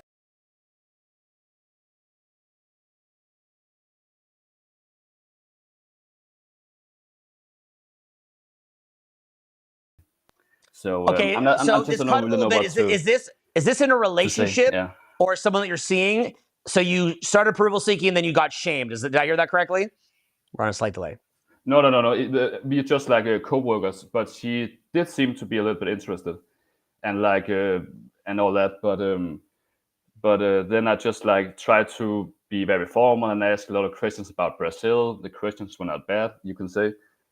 But and then it kind of went down, right? She didn't like it, and now she's kind of like, she's not responding to my things. It's not like I'm not in love with her, okay, but you I want to just try get to. real, like you want to go Sure. hard fucking core. Here's what I'm going to explain to you. Okay, you ready? I'm going to explain the most fucked up shit that you could possibly imagine. Okay, so buckle up. Okay, so look at these. Go to my shoes. Okay, put the camera on my shoes. These.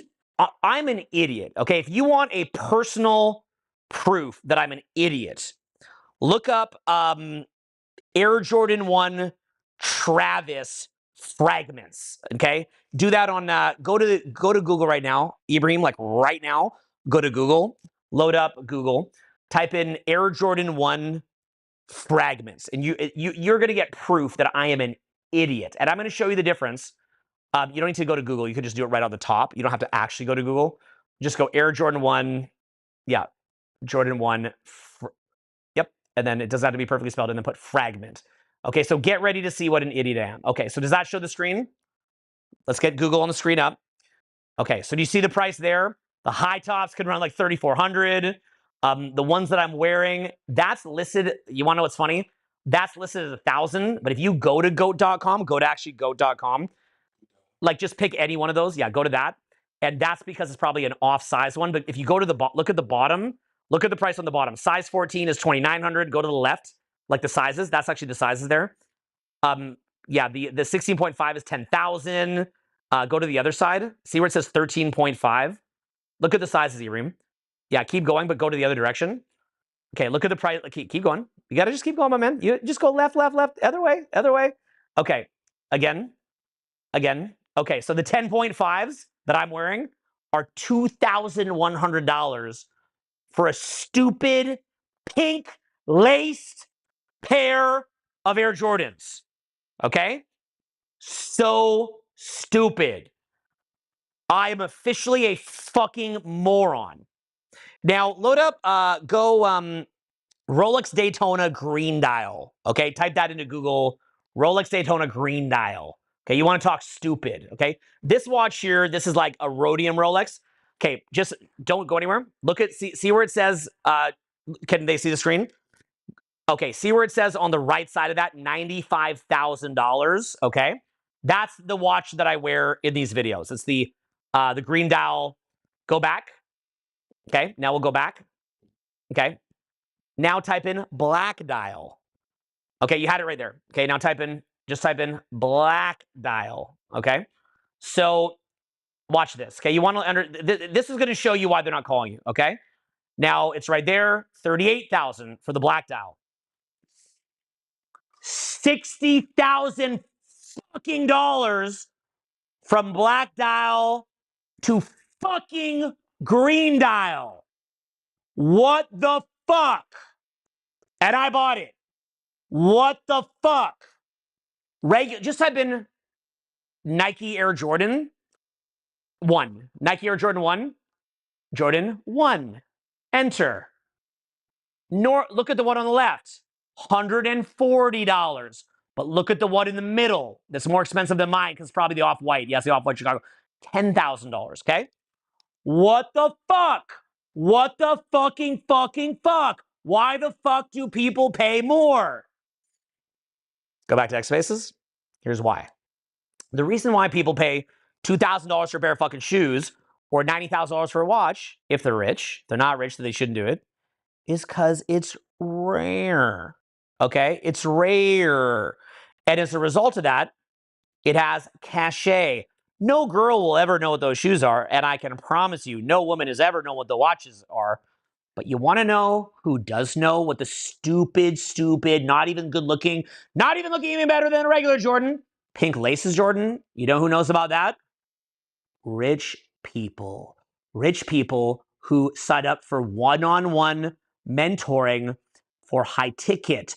Rich people who are willing to buy something. Let's put it this way. Let's look at the logic. Go to the full screen.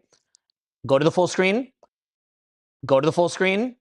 If they're willing to spend $2,000 on a fucking pink lace, or not this particular Rolex, but $95,000, depending on the price and how new it is, on a green dial instead of a black dial, if it's someone who knows what that is, and with my cold approach skills, when I go out, I close random people on the street in Mastros, Spagos, Cuts, even at Sugarfish, like basic level high-end restaurants that I go to.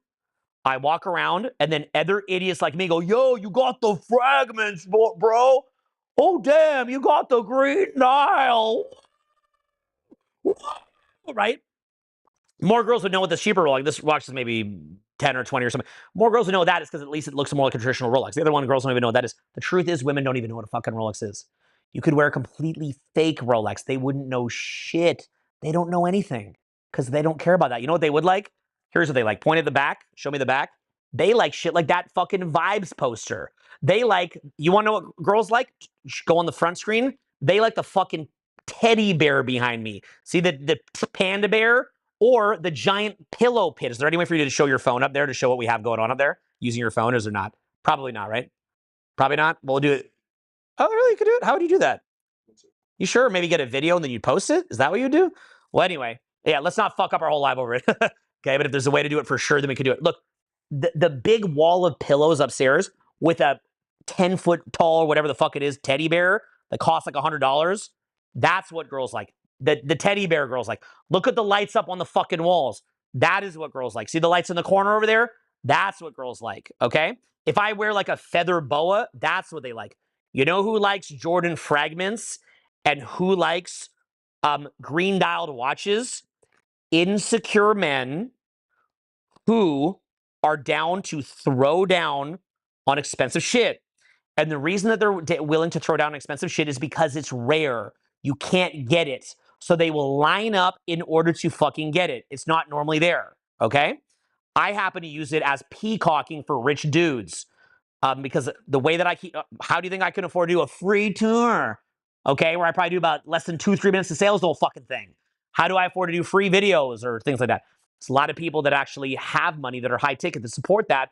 But these are people who want the best, right? If you're the kind of guy who wants it's not even better, but it's known as the rare thing. You just want the rare thing.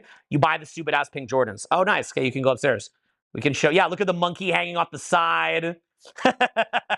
You know, if you go up, like look at the wall, show them the wall, like where the movie theater is, like to the right, like this shit, like, you know, like pillows everywhere, the giant, like turn over the teddy bear so you can see it, like the giant fucking teddy bear, like they jump on the teddy bear, they hug the teddy bear, you know, right? Like that's what they like. They don't know what a green dial Rolex is. They know what lights are, sparkly things, fun things, lights on the door, parties, you know, like stupid fun stuff that makes them giggle. Like, look at that weird tape, even just on the bar there. Like, look at that stuff on the bar. Like, yay, fun. You know, things like that. That's generally my experience. Like, look, I can't like speak for every woman. I can't speak for, you know what you should do too? That'd be so sick. Take that phone and go to the, I'll come with here, guys. Watch this. I'll come with. Give me a second. We might lose a little bit of audio, but let's do a little. Let me watch this. I'm in my little wheelchair. Oof. This is literally how I open now. Oy. Let's come to the wall. Might as well come to the wall. We might lose a bit of audio, guys. Might go out of audio, but let's show the. You know, maybe you could just show a little bit of the outside here. That's actually jammed. The party jammed that, but you can show a little bit of like what we're seeing. It's beautiful out. Why don't? Do you think that I'd maintain audio if we go around? Okay, let's just take let's guys, if I lose audio, I'll be right back, okay? But it's a beautiful morning. So we just threw a party here this past weekend, as you could probably tell. It's got a little crazy. We'll pop out here. Beautiful, beautiful morning. This place is usually super, super, super popping. So yeah, we're out here. Let me grab the phone. Oh, what's up? What's up? So yeah, fun. Just fun stuff, guys.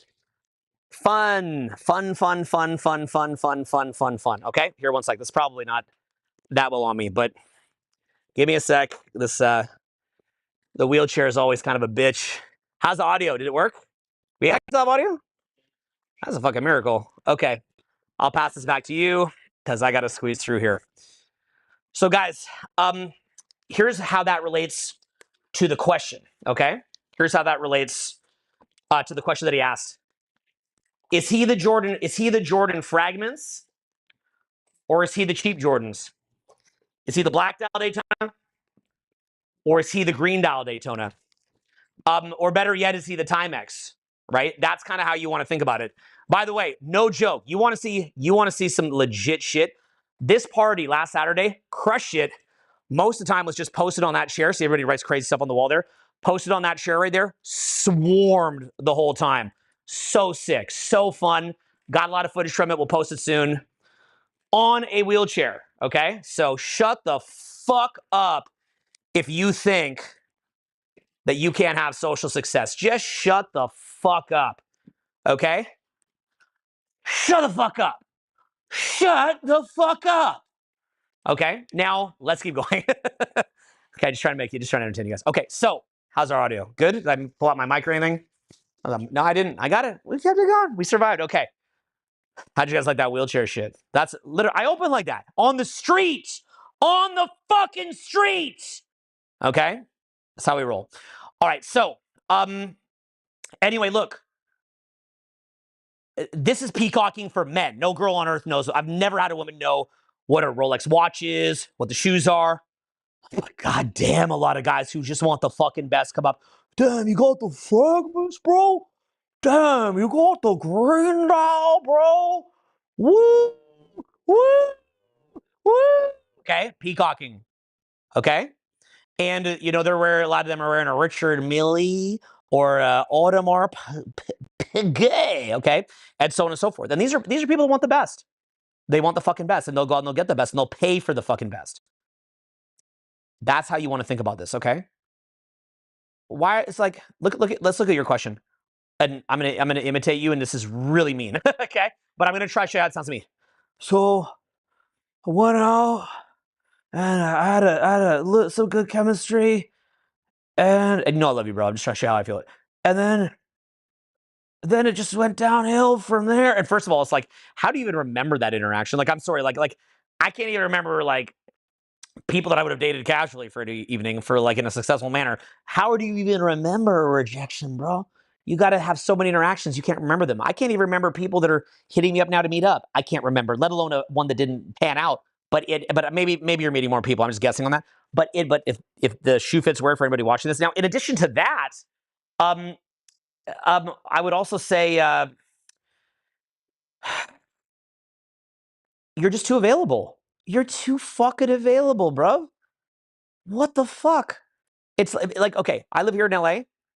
Disneyland's up the street, but nobody from LA ever goes to Disneyland because it's always available. Your time has to be viewed as fucking scarce, bro. Okay? Is your time scarce? That is what I would say to you. Is your time scarce? And it's weird, but like we study like social skills, OG style. And it's like, you should say this line. Woo! Okay, cool. That's cool. I like it. I'm here for it. Cool. A line. Wow. Bravo. But in addition to that, and to be honest, this is one of the major focuses inside Blueprint Reloaded is value for your time. What I would do inside Blueprint Reloaded, which if you haven't got into, click the fucking link that Ibrahim just posted right fucking now, www.blueprintreloaded. Hop in there. Incredible community support in there, by the way. 14 phone calls a week, 80 hours of content, the full version. What I would do inside there is I would have you lay your whole entire fucking life. And I would have you lay out every single thing that you're eating, every single thing that you're watching, every single person who you're friends with, what you're putting where you're working, what you're reading, every single thing that you as an entity are engaging with. What I would do is I would sort of have you flesh that out, is basically what I would do, okay? Then what I would do is I'd have you flesh that out, and then I would have you rank it 1 to 10 of what it gives you, and then I'd have you rank it 1 to 10 of what it takes from you. What does this remove from you? And I'd have you do that with your entire fucking life, okay? Now, here would be a simple example. One of my favorite things to do here in LA, if you saw that little view, is to go down the hill and go to a restaurant called Croft Alley. I give this example sometimes. I love Croft Alley. It has these like salads with olive oil dressing, and it's just really clean and really good. By the way, side point, damn, Sweet Green, my other favorite restaurant, which I always go get olive oil, avocado oil based dressings. It's a salad restaurant, just got steak. The steak is really good. Sweet Green just got steak, and they have better dressings that don't have that bullshit canola oil. Man, Sweet Green's just hit the next level, yo. Okay, you got to go get some motherfucking Sweet Greens. Really good. Okay, and you'll feel better when you eat it, but maybe you're like one of those full paleo, don't do vegetables. But that's up to you. Anyway, I like it. So I'm sitting up here and I do math. Okay, so the math is this, and I might even have you use a calculator at some point, so you can help me out. So basically, what I would do is I'd say, get to Sweet Green or Croft Alley. You're probably looking at about 20 minutes. Getting seated, probably about another 10 minutes. Remember parking, all this shit. Then eating how long do you spend there? Half an hour to an hour. Let's even just say half an hour. So now you're at an hour. Let's say that's half an hour on the way back up. And that would be tight an hour and a half. Who doesn't deserve an hour and a half break in their work? But what is an hour and a half, which is 90 minutes, times 365. Okay, so you can do the math on that. 90 minutes times 365 is 32,850 minutes. And then how many days is that? And by the way, that'll be a 24-hour day, but in reality, it's a 16-hour day. Okay, so if you divide all those minutes by a 16-hour day, I'd have you do that. And what you'll find is you're spending like a month. Yeah, it's like some ungodly. I'm not sure if you got the right math on that, but it's some ungodly number. And what happens is it turns out that you spend like a month a year at fucking Croft Alley. Okay, so then say you had that month back, what would you do with it, right? Because the truth is you have your work hustle if you have to sustain yourself, and you have your outside of work hustle. Sometimes you have to give that stuff up in order to get ahead. Okay, so you have to have a clear vision of what you want. Do you remember when I said earlier in this broadcast, I said, figure out what it is that you want, find the higher self-motivation, data self-motivation, lower self-motivation.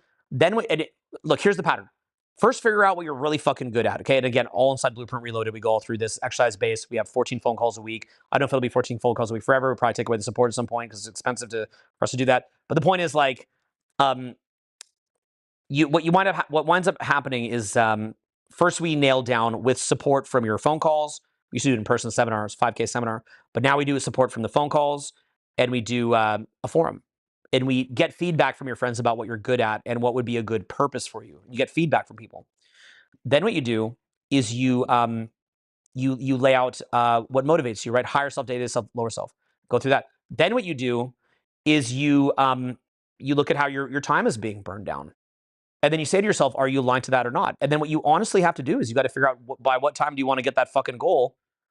And then you go after it. From there, you learn about things like marketing, how to speak into someone's wants and desires using features and benefits, how to create authority, how to create all sorts of different marketing campaigns. Like basically a lot of the things that you see me do over the years, like the average live that I do, just by doing a little bit of like, hey, sign up for this or that, that brings in I don't know, like typically a couple 100,000 a month just from a couple lives. And there's not even any fulfillment expenses on those in most cases, except Blueprint Reloaded, because we have the community in it now and we have a lot of coaching in it. But like that's called marketing, right? That's basic level marketing. So from that standpoint, you got to learn how to market yourself, or how to market. And these are the basic skills that all of a sudden your time is valuable to you. Well, now all of a sudden, you're saying like, how come I'm not getting a phone call back? You're not getting a phone call back because you don't have a vibe like your time is valuable. I'm gonna tell you some real shit. I rarely ever get negative about anything. I could truly say that's probably a big factor why I haven't been sick in 12 years. Perhaps, I don't know. And I never get mad about anything because I value my time. I don't view that as a useful or productive use of time. I'm around positive people. I'm around great people. Just because somebody is physically attractive doesn't mean I'm going to hook up with them. That's real. Just because somebody's physically attractive doesn't mean that they get my time. People sense that. They sense that in vocal tone, right? You have things like trying for rapport tonality, neutral tonality, and breaking rapport tonality. And people can sense that off you as well. We actually cover all that communication stuff again inside Blueprint Reloaded. We do a lot of exercise on communication. We do vocal drills every day, actually. So people can sense by the way that you fucking speak, the way that you carry yourself. Do you come correct? Do you move different? They sense that from you. Do you come fucking correct? Do you move different? And this is a lot of communication work, working on communication skills, cadence, tonality, positive dominance, projection, and so on and so forth, so that people stay engaged, not filtering yourself and making it unconscious competence. But in addition to that, it comes from the fact that you have a fucking purpose in your life other than her, or him if you're a girl, or same-sex couple, whatever, the other person. You have a purpose. You value your fucking time. People sense that from you. They don't just get your fucking time. That makes you fucking rare, okay? It makes you what's called one of one. And then you get that same stupid ass effect that you get from these dumbass fucking shoes that are in the full screen right here, okay? You get the same effect as the pink laced $100 shoes that sell for $2,000. You get the same effect as the green dial Daytona instead of the black dial Daytona. You're the rare one.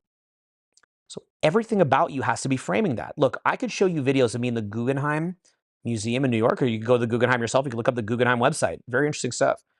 And you will see some of the dumbest. I mean, go to Google, and I'm gonna have to tell you how to spell this. It's like Guggen, Guggenheim, Guggenheim. Okay, and look at this. Yeah, there it is. Look. Okay, there's the Guggenheim Museum, and look inside the this this thing here. Like, go to the images. Okay, and then look. So that's a beautiful museum right there. You might have seen it in movies, but if you go further down, you'll probably see some of the art that's in there. Okay.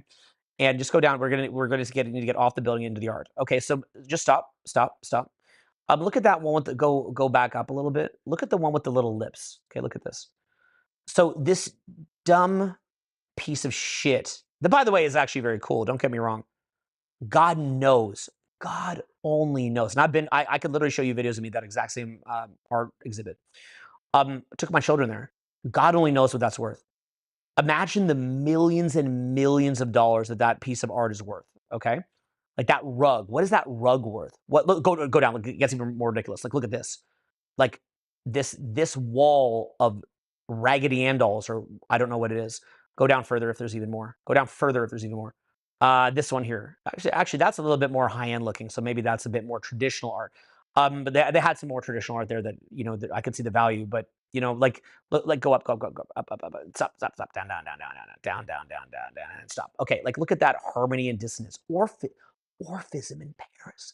Discover the vibrant abstract art movement of the early 20th century, known as Orphism. Like what? Like an orifice? Like you fuck it? In this major exhibit featuring nearly 1,000 works. Wow. Wow. Okay, click on that. Let's see if there's any orphism. There's an orifice. No, it didn't let us click on it. Okay. So I mean, let me ask you a question. Would you paint that fucking thing for like a gazillion dollars? Like never. Oh, look, there, we're gonna get it. Look at that. Never work again. Selling pink laid shoes for $2,000, green dialed watches for 90 grand, and a children's fucking painting that my 5-year-old could do for God knows what that is worth. I mean, God only knows what that thing there is worth, okay? God only knows. And if you look at that, like, bro, you're thinking to yourself, like Trolls, his name was Trolls. Trolls, you're thinking to yourself, how come I don't get a call back? How come they don't care? And it's like, am I not good enough? Am I not rich enough? Am I not handsome? It's like, bro, you're just too available, my man. Look at the fucking Guggenheim. Okay? Look at the Guggenheim. Look at the green dial Rolex. Go look at this stuff. It's all down to scarcity. The whole reason why a Rolex watch or an AP watch or Patek watch is expensive is because it's scarce. Now it's scarce combined with another thing, because it can't just be scarcity. It's also exposed to a lot of people. So there's an audience that buys into it. So you have to get out there and meet a shit ton of people. Go meet a shit ton of people. And then from there, having met a shit ton of people, then what you will do is you will be scarce. So as an example, if I'm here at my party, I'm posted up on the couch, I can't even fucking walk. And what happens is I'm surrounded. And you're seeing things like they're kind of fighting with each other a little bit, and they're shit talking each other a little bit. And you know, they're kind of like, Owen, you know, and there's demand. There has to be demand. Do you look like you are the man in demand? And if you don't look like that, then you're fucked. You're fucked. So you got to have, to some degree, a demand, right? So if that's the case, how do you frame yourself like that? Go out. Don't just go to one person like, well, I'm funny and I'm talkative and I'm free associating, I'm talking, and like they're liking it. They're liking it. Okay, that's good. They're liking it. That's step one. Good. That's great. Amazing. Great start. If you're new, that's great. But if you've been doing this for a while, then maybe do something like say the word no. Say the word no. Try saying the word no again and again and again and again and again and again and again and again and again. No. No. Okay, try that. Fucking try it. And there's no sweeter sound than the word no. Oh my God. Oh, stop. Yes. Yes. Okay. And it's not 100% of the time, but it's common and for the most part, especially when you're confident. So that shows there's a boundary there. You don't just get it. Like, you don't just get the pink laces. You got to jump through fucking hoop so that even though it's stupid, it's fucking stupid. Understand these stupid ass buyer seller dynamics. If you don't understand these, you're fucked. So make an effort to actually understand this stuff. Like make like a real and genuine, legit effort to understand this stuff. Understand what it means to put yourself on a pedestal. Okay. What does it mean? What is it? I'll show you a video just on here because I don't want to send to Ibrahim. But like, say that you go to like a Lamborghini show off kind of thing. Okay. 1 second here. 1 sec. I'm gonna load up something for you.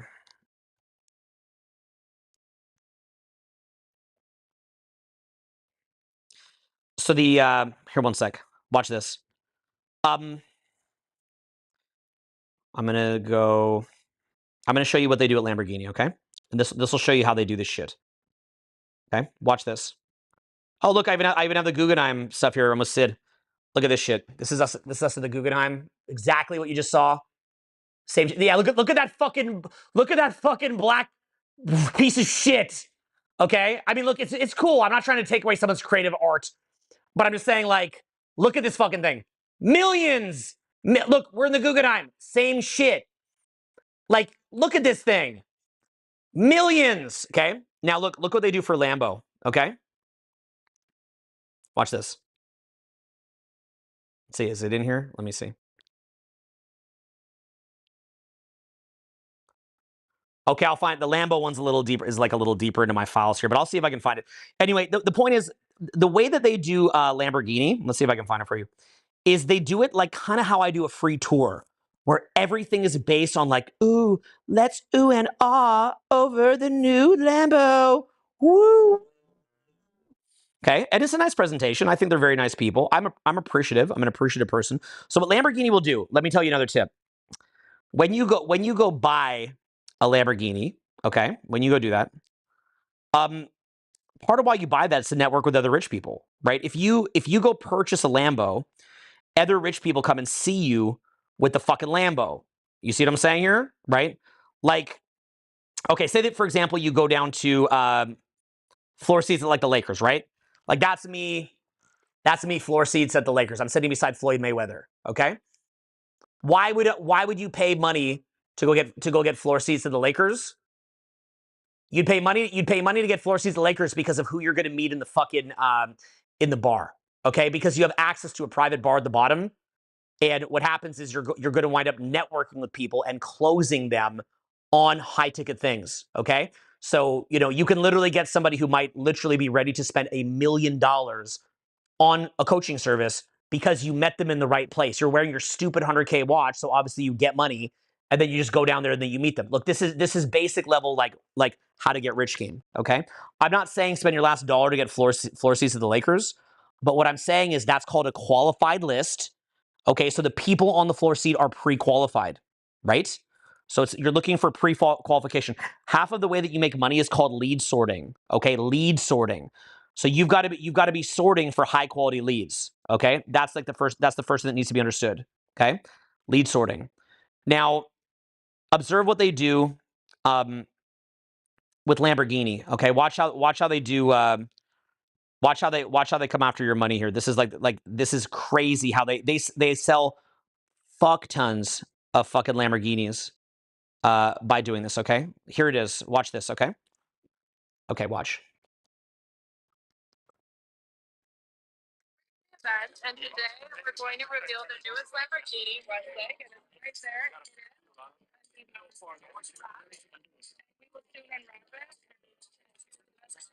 So I was going to say the marketing lesson is, your product has great branding. When people are lining up to see the product, like just to see it.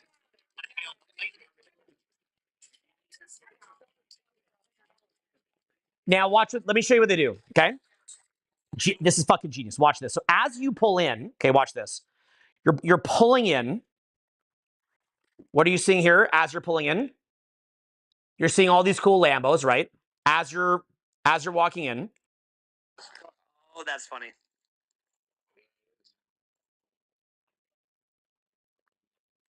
Watch this, okay?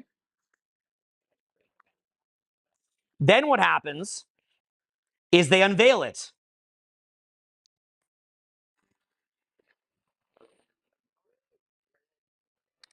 Now,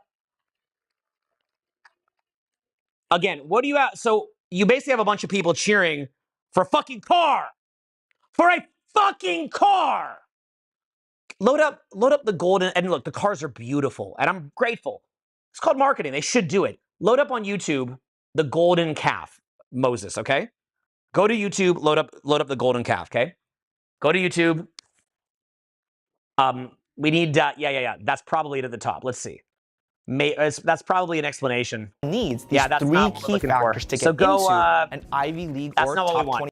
Okay, go to YouTube search, like in the search, and then just go golden calf Moses. Okay, so this is a side point. This is a side tangent that we're going to get back to, like the more important thing. Okay, so what you learn in the book of Exodus in the Bible is that worship, there it is, the golden calf, down there. Okay, load it. Okay, watch this. Okay, watch how they worship a golden calf. Okay, so you got to fast forward a little bit. Got to keep the crowd entertained. A little more. Bring baskets, buckets, dolls, anything you have. Break off your earrings. Here, Keep fast forwarding, please. we're free. There is no freedom without the law. Whose law, Moses? Yours? Did you carve those tablets to become a prince over us? Who is on the Lord's side? Let him come to me. Good to go. Come with me. Show when he throws it down. He'll throw down the towel. We're gonna get kicked off YouTube. Blasphemers. Just go. Just get it. Get it. Boom. That's the money shot. All right. Good to go. Good to go. Okay. Let's not get kicked off YouTube. Okay. Watch YouTube go. "Grr, you copyright. Fuck you. Okay. So human beings are, society's mostly secular at this point. So as a result, people all worship the golden fucking calf. They're disconnected from God. So they get obsessed with like who they're dating. Oh my God, like I'm dating them. And they call me. Oh my God, it's a golden calf. And it's the same thing with a car. Look at a car. It's a golden calf. It's a green dial.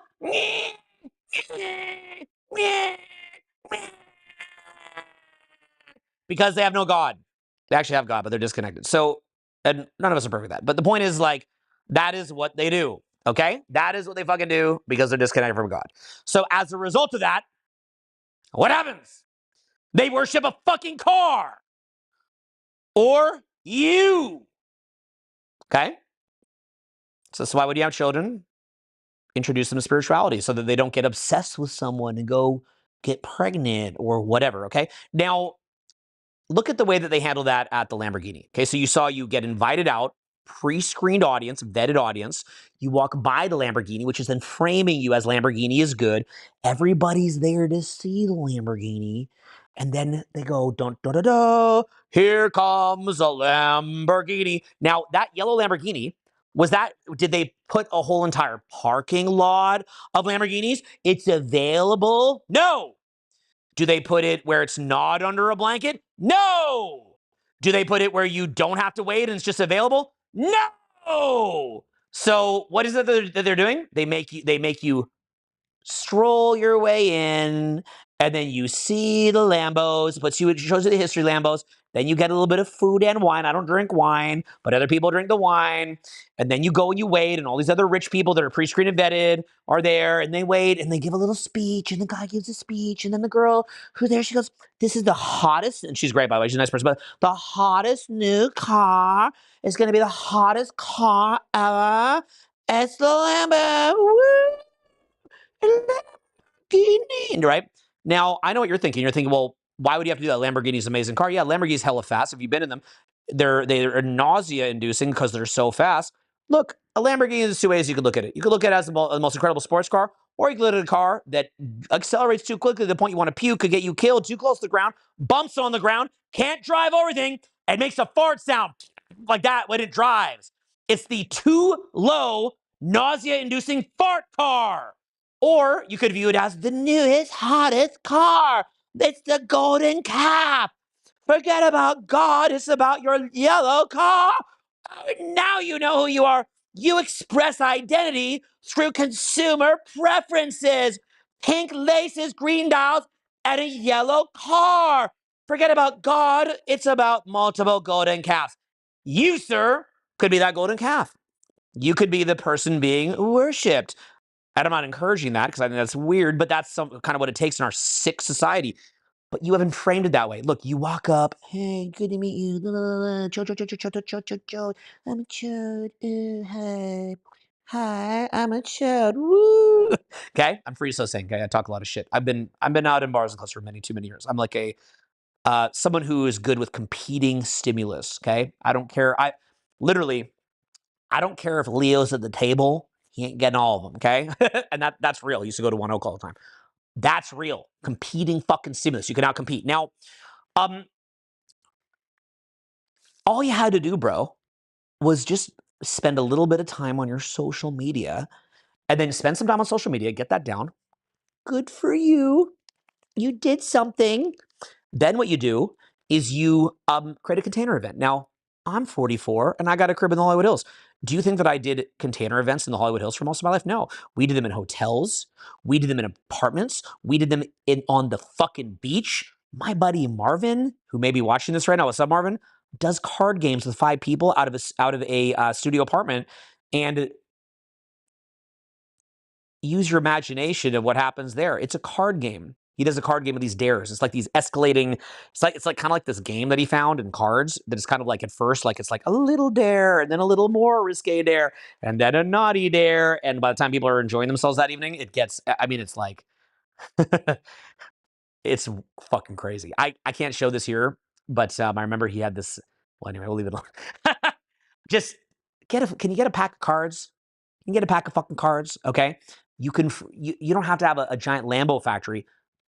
You can get a pack of fucking cards and then have people that are cool that are there to see you. Do you have female friends, cool guy friends? Is your social media passable?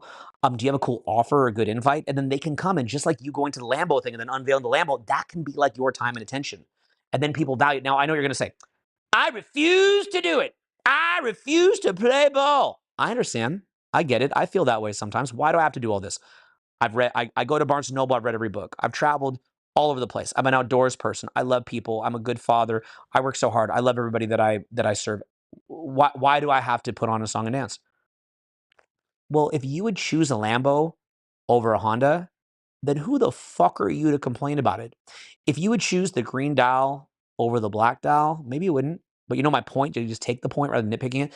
Then who the fuck are you to complain that people respond to framing?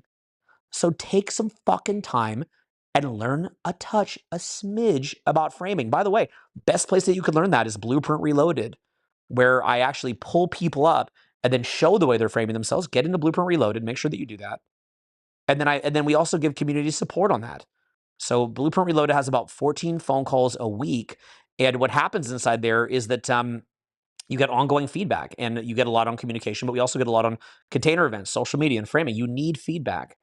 If you're serious about getting results and don't want to dick around, the most inexpensive place to get the highest quality feedback you can find is inside Blueprint Reloaded, which is about an 80-hour course if you get the full version, and a huge course no matter what you get.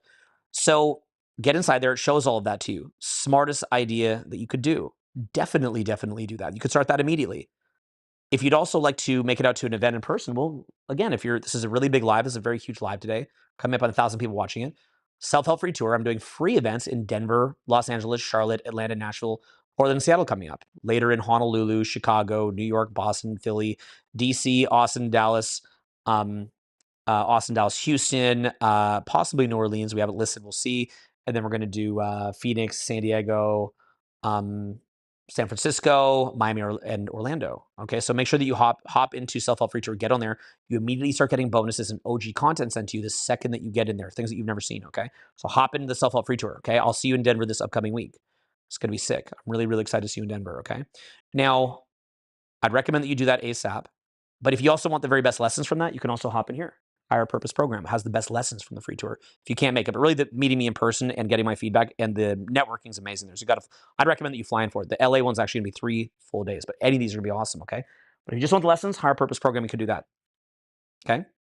Now you wanna go deep on framing, and the way you're framing yourself, you get inside Blueprint Reloaded, okay? That's if you're serious, very serious, get inside there.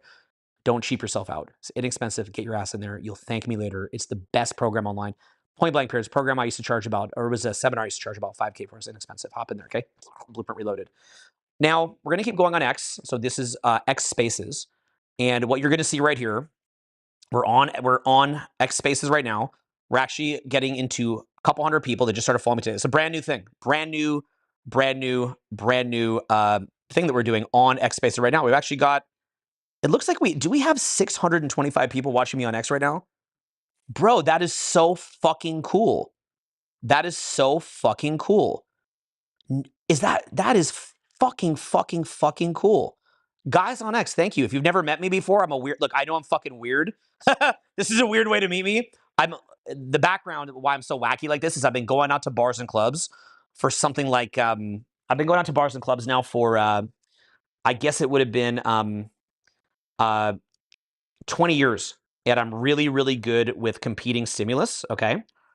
And really awesome with competing stimulus, and I'm just really good at I'm really good at here, one second. I'm taking a photo. I want to take a photo of this beautiful moment right here. I'm really good. If you're just seeing me on X for the first time, if you've never met me, I know I'm a weird guy, but the the what's it called? I'm a guy who basically is built to fight competing stimulus. Okay, so for example, like my most significant relationship in my life, the woman who actually introduced me to her, but that I hooked up with, I yanked from Leo DiCaprio's table in One Oak. Okay, and then her and I had a fun time, and then I met the most important relationship of my life by her, and she invited her to my party. I'm really, really, really, really, really, really, really, really, really good at battling competing stimulus. Okay, which basically means that I'm good at being off the wall, being kind of quirky, kind of funny. I am a balding ginger. I'm bald, not fully bald, but I have very thinning hair.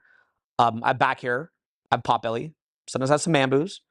I have light level autism, and now to add to that, to take it to the next level of obnoxious, I'm in a wheelchair. I actually broke my leg skiing. Brutally, brutally, brutally broke my leg. Insane.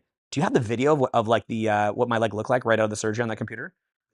No, not anymore. Okay, well, don't worry about it. But yeah, I brutally, brutally, brutally broke my leg. So I'm now literally in a wheelchair, and I smash it. And this is one of those things where I'm so fucking good at this.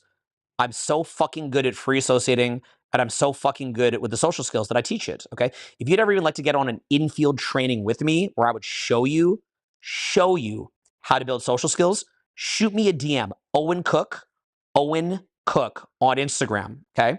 And shoot me a DM, not if you're there to waste my time, but if you want me to take you in a fucking wheelchair, I can still like stand up and shit in it. Okay. But if you want to take me, if you want to see me take you out and blow your fucking mind, my team will go with you who are not in a wheelchair as well. And then not only that, I will blow your mind at what I can do. Okay, call me out if I don't. But then I will get you doing the exact same things within a couple days. If you want to do that, shoot me a DM if you're serious about it. I don't care what you look like. I don't care what your money is. I don't care. I will fucking show you. That has been my job for years now. I've done live infield trainings on average 50 weekends a year for 2 decades. Okay. So this is what I do and that I got all the time. So if that's the case, a lot of if you're seeing me on X for the first time, a lot of my personality, which is a bit quirky and off the wall, where that comes from is years and years and years of just like fighting through competing stimulus. Okay. And I've got to be so good at it that you can't pull me down to your frame of fear and scarcity that you're not good enough. I've got to pull you up to my frame. If you ever want to get on a real infield training, go to Instagram, Owen Cook, my actual name, and just shoot me a DM only if you're serious. If you're fucking serious, we will chat and we will make it happen. Okay. We will get together. I will take you out in person. We will make it happen, but don't waste my fucking time. Only do it if you're dead serious, 100% like I'm in. Shoot me a DM, just says infield. I'm fucking in. Give me some of your name, phone number, email, time to call you. We will fucking set it up. I will show you this shit. Okay. That's what I'm known for. So I'm not like a coach, a social coach. Yes, I'm a social coach, but I'm not a social coach on fucking YouTube hiding behind a screen. A lot of them are great. I'm not taking away from them. A lot of them are my friends. A ton of them are my friends. Ton of them have skills. But I'm somebody where I do what I do out there in the real world. Okay. I posted real life interactions for years, created a lot of friction for me to do that because I wanted people to see this stuff. But I think it's your turn to do that. So make sure that you get onto an event with me. Okay. Make sure that you absolutely do that. It's going to blow your mind about what's possible. It is unbelievable. Look, if you don't believe that the impossible can be done, my kid from age 11 can run a 2-hour event, public speaking. Okay. Load that up. Okay. My kid, Dylan Cook, can run a fucking public speaking event on the free tour channel. Okay. Owen Cook free tour channel. Dylan Cook. All you got to type is Dylan Cook at the top. And literally, Dylan Cook. Yeah. And literally, you'll see him. This guy can train fucking public speakers. Okay. Click on just the, do the shorts. How about that? Or that's good there. Yeah. Just watch this. Okay. This is literally my kid. Okay. Watch what my child can do. I didn't train him on this, by the way. He's just in the culture and picked up on it. Watch this. Here. You in the blue jacket. What's your name? Jake. Jake. Now yell it out to the crowd. Okay, press pause. My name is Jake. Look at, okay, that video's 40 minutes. I don't do an event and then have my kid run it, by the way, because some people are like, you just set your kid up to run the event for people who flew in. My kid was up till past midnight, and he's a stud. And what happened was the event was over, and then I was like, for the rest of you left, the event's done, but Dylan's going to take over for the next 2-3 hours. He will go up there. He will dominate that fucking event, okay? Why is that? It's a frame of fucking mind. It's the same frame of mind as when I go out in a wheelchair. When I go out in that wheelchair, you have to understand what's going on there when I go out in that wheelchair is I am, in effect, what I'm doing when I do the wheelchair is I get pity, okay? Okay, so it's like you walk up and you have an initial reaction of a lot of pity. You have to cut through the pity and begin to create tension. And when you do that and you have no lack of confidence while you're in the wheelchair, which I've had to deal with for years because I've had a lot of shit thrown at me, then what happens is that you will actually succeed the exact same. Okay. I will take myself in a wheelchair over a 6'4" Giga Chad any day of the fucking week. They cannot compete because good looks are, in my view, a disadvantage. The reason why, in my view, good looks are a disadvantage, not on Tinder, not on Bumble, and not on Instagram, but in person, where you can't just hide behind a curated video or photo, but you have to actually be able to engage in real time and be funny in real time and be dominant in real time. And what winds up happening is that the vast majority of people will choose you because you have what's called a stronger frame. You're in any social interaction, there's one person reacting more than the other person, that person reacted them. And what winds up happening is you wind up pinging less off the other person because your reality is stronger. You're also more in your own swagger, your own flow, you're more engaging, and then you put up a higher price on that. Combine that with something like, in addition, a container event, like the Lamborghini thing, but like a party, like what I've been talking to you guys about. I understand that I run a sick crib, and I understand that I own a sick crib, and I understand, or rent one actually. I understand that you don't have that, but just shut the fuck up. I'm 44. I've worked for it. I've earned it. I've been doing container events out of regular places for years and years and years. And it's a lot of fun. You can absolutely do the same thing, and you can frame yourself as the fucking shit, okay? So definitely do that, okay? So if you're new to X, okay, and load up X, if you're here right now, by the way, if you're here right now on YouTube, go to X right now, because on X Spaces, I'm running shit over there. We're actually on X Spaces right now, and literally over on X Spaces, this is so funny, guys. We have over 600 people watching this on my very first X Spaces. This is so cool. I'm so glad. So you cross-posted this on X, huh? That is so cool. That is so fucking cool that you did that. Thank you guys on X for checking this out. If any of you guys are new and you're like, who the fuck is this guy? I just want to thank you guys for that. Thank you for being on here. That's so fucking cool. But guys, if you're here as well on YouTube, go follow me on X at Owen Cook X, because if you do that, if we can get to over 1,000 people, okay, and we're on our way, it's going to be a while, but if we do a couple more like this, we'll be on our way. I'll start doing the most wild off the wall spaces over on X. So I know that right now, if you're sitting there, you're like, I don't want to have to go get the X app. I don't want to have to go, go onto X and all that. But you got to understand, do you want me to be able to really go off the rails? Go follow me on X right now, please. Like I know it's just one follow, but please go do it, because if you do, what's going to wind up happening is we're going to have a lot of fun. Okay, we'll probably do that like next week. I'll do a couple more like this. Okay, now let's go. Okay, so I told you a little bit. If you're new on X and you're just finding me, then I'm this off the wall wacky guy. I'm not a perfect person. I don't claim to be a perfect person. I've got a lot of flaws. I'm a weird guy. I'm an acquired taste for sure. Okay, I'm not the salmon sushi. I'm the weird, like sweet, savory eel sushi, or I'm like the sushi eggs. For every one person is their favorite dish, there's 99 that thinks it sucks. If you think I suck, I'm okay with that. I actually teach that. I teach how to be that weird, quirky person that polarizes a little bit. The people who love you to death, and then other people don't like you. That's actually fine, because now you're getting a very, very strong response, okay? So I teach a lot of that stuff. If you're new to this, if you're on X, thank you for watching, and that's what I do. But also, if you're here, go over to X right fucking now, okay? Get the account over there. If you're seeing this after the fact, go do it, because once we have enough followers over there, we're gonna do some dope-ass spaces. I want to start doing spaces. I also want to support my boy Elon. So make sure that you do that, okay? Now, we're going to continue. Let's do our next question on X, and we'll see if people have given up waiting. We'll see if people have given up waiting. This is delayed. Go ahead. Hello? Can you hear me? Okay, perfect. My question is to Tyler, bro. First of all, I want to say, bro, you're a legend in my eyes, and speak up. I've been following you for years now. And Yell the at him stuff that too. you're doing Yell is at him actually too. quite cool, bro. And Yell at him too. Speak up. I think it's my mic. Can you hear me now? Perfect. Sound great. Can you hear me? Perfect. I think it's my mic. Amazing. Tell him amazing. Amazing. We're getting into technical difficulties now, guys. Hello? Yeah, we can hear you. Okay, cool. My question is to Tyler.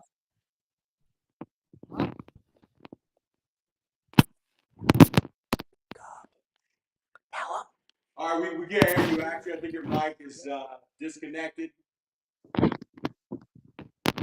Okay, let me quickly just...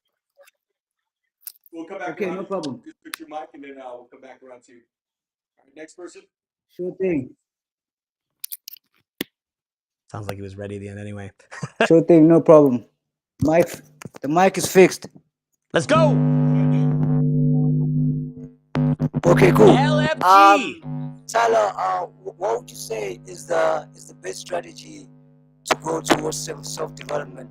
Is it a intense?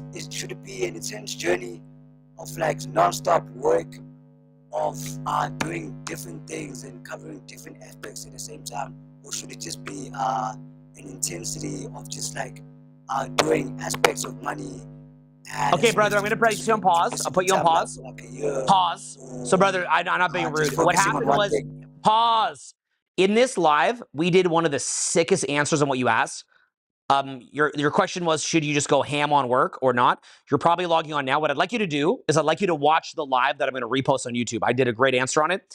And I want to expand on that answer.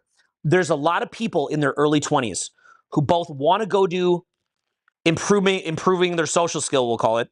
But in addition, they want to make money while they do it. Okay. And it's because a lot of the people who follow our stuff and get value from it are like, yo, I don't just want to have social success. I want to have the money to go, to go to Bali or to go to LA or go to New York or go to South Beach or go to Europe on a European trip and actually go practice this stuff. I don't want to just be stuck in, I don't know, say a place like Denver that I'm coming next week for an event. Which if you want to come to, if you're just logging on right here, self-help free event in Denver coming up. Maybe you don't want to be stuck in Charlotte or Atlanta or Nashville or Portland where I'm about to come out to. Maybe you don't want to do that. Maybe you actually want to go out and experience the world a little bit, right? I do too. I think there's many different amazing business models. I help people with all different backgrounds on their business models. There was a guy that I helped a couple years ago. He went from 3 million a year to 30 million a year within a couple months of me coaching him. And I wouldn't say that was just me that did it. He had a lot of talent.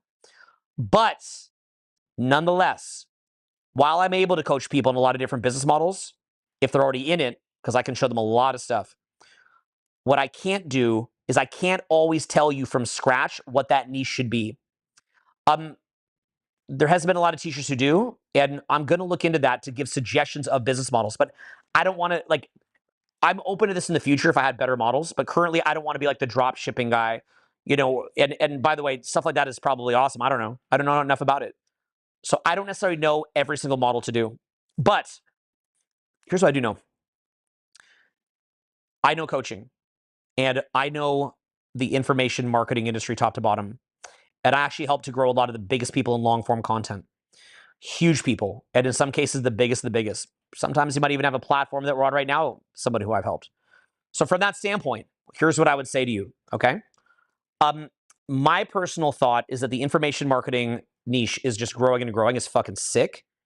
And what I would say to you is, if you like this niche, you don't need to be a guru or coach to fucking run shit. You can also run shit simply by, creating a community around it.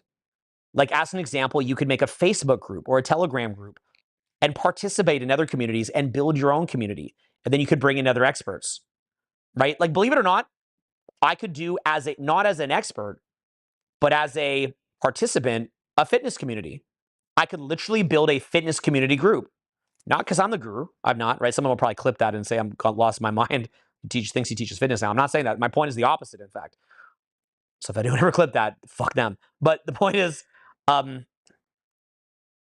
could be the leader of a group in fitness because I'm just participating in it. I'm sharing my stories.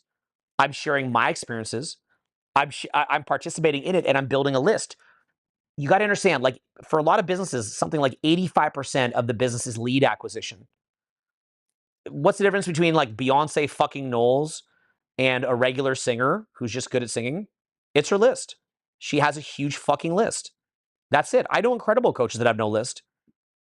So if that's the case, list building is huge. You want to know another thing you can do from scratch? One thing that you'll learn is that you don't need to get an MBA or a marketing degree to be one of the best marketers. I would never, for me in my business, I would never take any consideration for what college somebody went to make a marketing hire. Our top marketer is a guy who came from a third world country, and has no college background. He's amazing at marketing. It's Jesse, amazing at fucking marketing. What up, Jesse? He's from Brazil because he's a hustler. You learn marketing from top-notch marketing experts. Some of the famous ones are John Carlton, Dan Kennedy, Frank Kern, Russell Brunson. A common one on YouTube is Alex Hormozi that you can look up. So notice how you can build a list. You can build a list. You can do list building. You can do things like internet marketing. You can also do things like being a connector, creating connections and creating events using your charisma. I have ex-clients who run networking groups that are so big, they have the most beautiful women in the world being flown around on private jets and mega yachts by some of the richest men in the world. And they act as the connector. They are rich themselves and also have access to some of the lead pools of some of the most beautiful women on the planet. I mean, it is rough, guys. It is bad. Now, you think I'm lying? You think I'm making this up? How many of these do I have? I mean, how many? If you're a rich guy and you want to see an example of one that you could join, go look up What is Utopia. Look up What is Utopia. Do they know me? Look who do they follow. And that's not me who did it for them at all. But I'm making the point that that's an amazing group that I think is fantastic. If you're a rich guy, go join their group. If you're rich and you just want to go on private jets and yachts and things like that, pay them some good money and they will give you an experience like nothing you will ever forget. And the kind of women that they'll bring around, I mean, your face is going to melt off your skull. Go look that up on Instagram. What is Utopia? Go look it up. What is Utopia? You want to find out what Utopia is? You go look that up. And that's called being a connector. So look at what can be accomplished by being a connector. And there's many, many, many such cases. So if you're somebody who wants to get ahead, I'd say learn about internet marketing. I'd say learn about being a connector. I'd say build lead pools and so on and so forth. So those are some entry level things that you could do, right? And you could do that with or without college. My view, and I said this in the past time that I responded to this, is spend a third of your day making money for today or live at your parents. Then spend another third of the day educating yourself, like ingratiating yourself into these communities and educating yourself, and then spend the last third of your days shooting social media content. Even if you're not an expert, you get better being in front of a camera, and you can build a crowd even as a non-expert. You could be a non-expert enthusiast in a subject matter, and then bring in experts and do affiliate commissions. Maybe there's better business models out there. I mean, there probably are, right? Maybe you're not going to become a trillionaire from that. But unless you're planning to start a steel factory tomorrow or a railroad, could be a good place to start. Also, if you want to learn how to do that, go to Blueprint Reloaded. I have an entire course on that kind of thing that covers that and many other things. A course that I used to charge about $5,000 for. It's called Blueprint Reloaded. You'll see it at the bottom of the screen.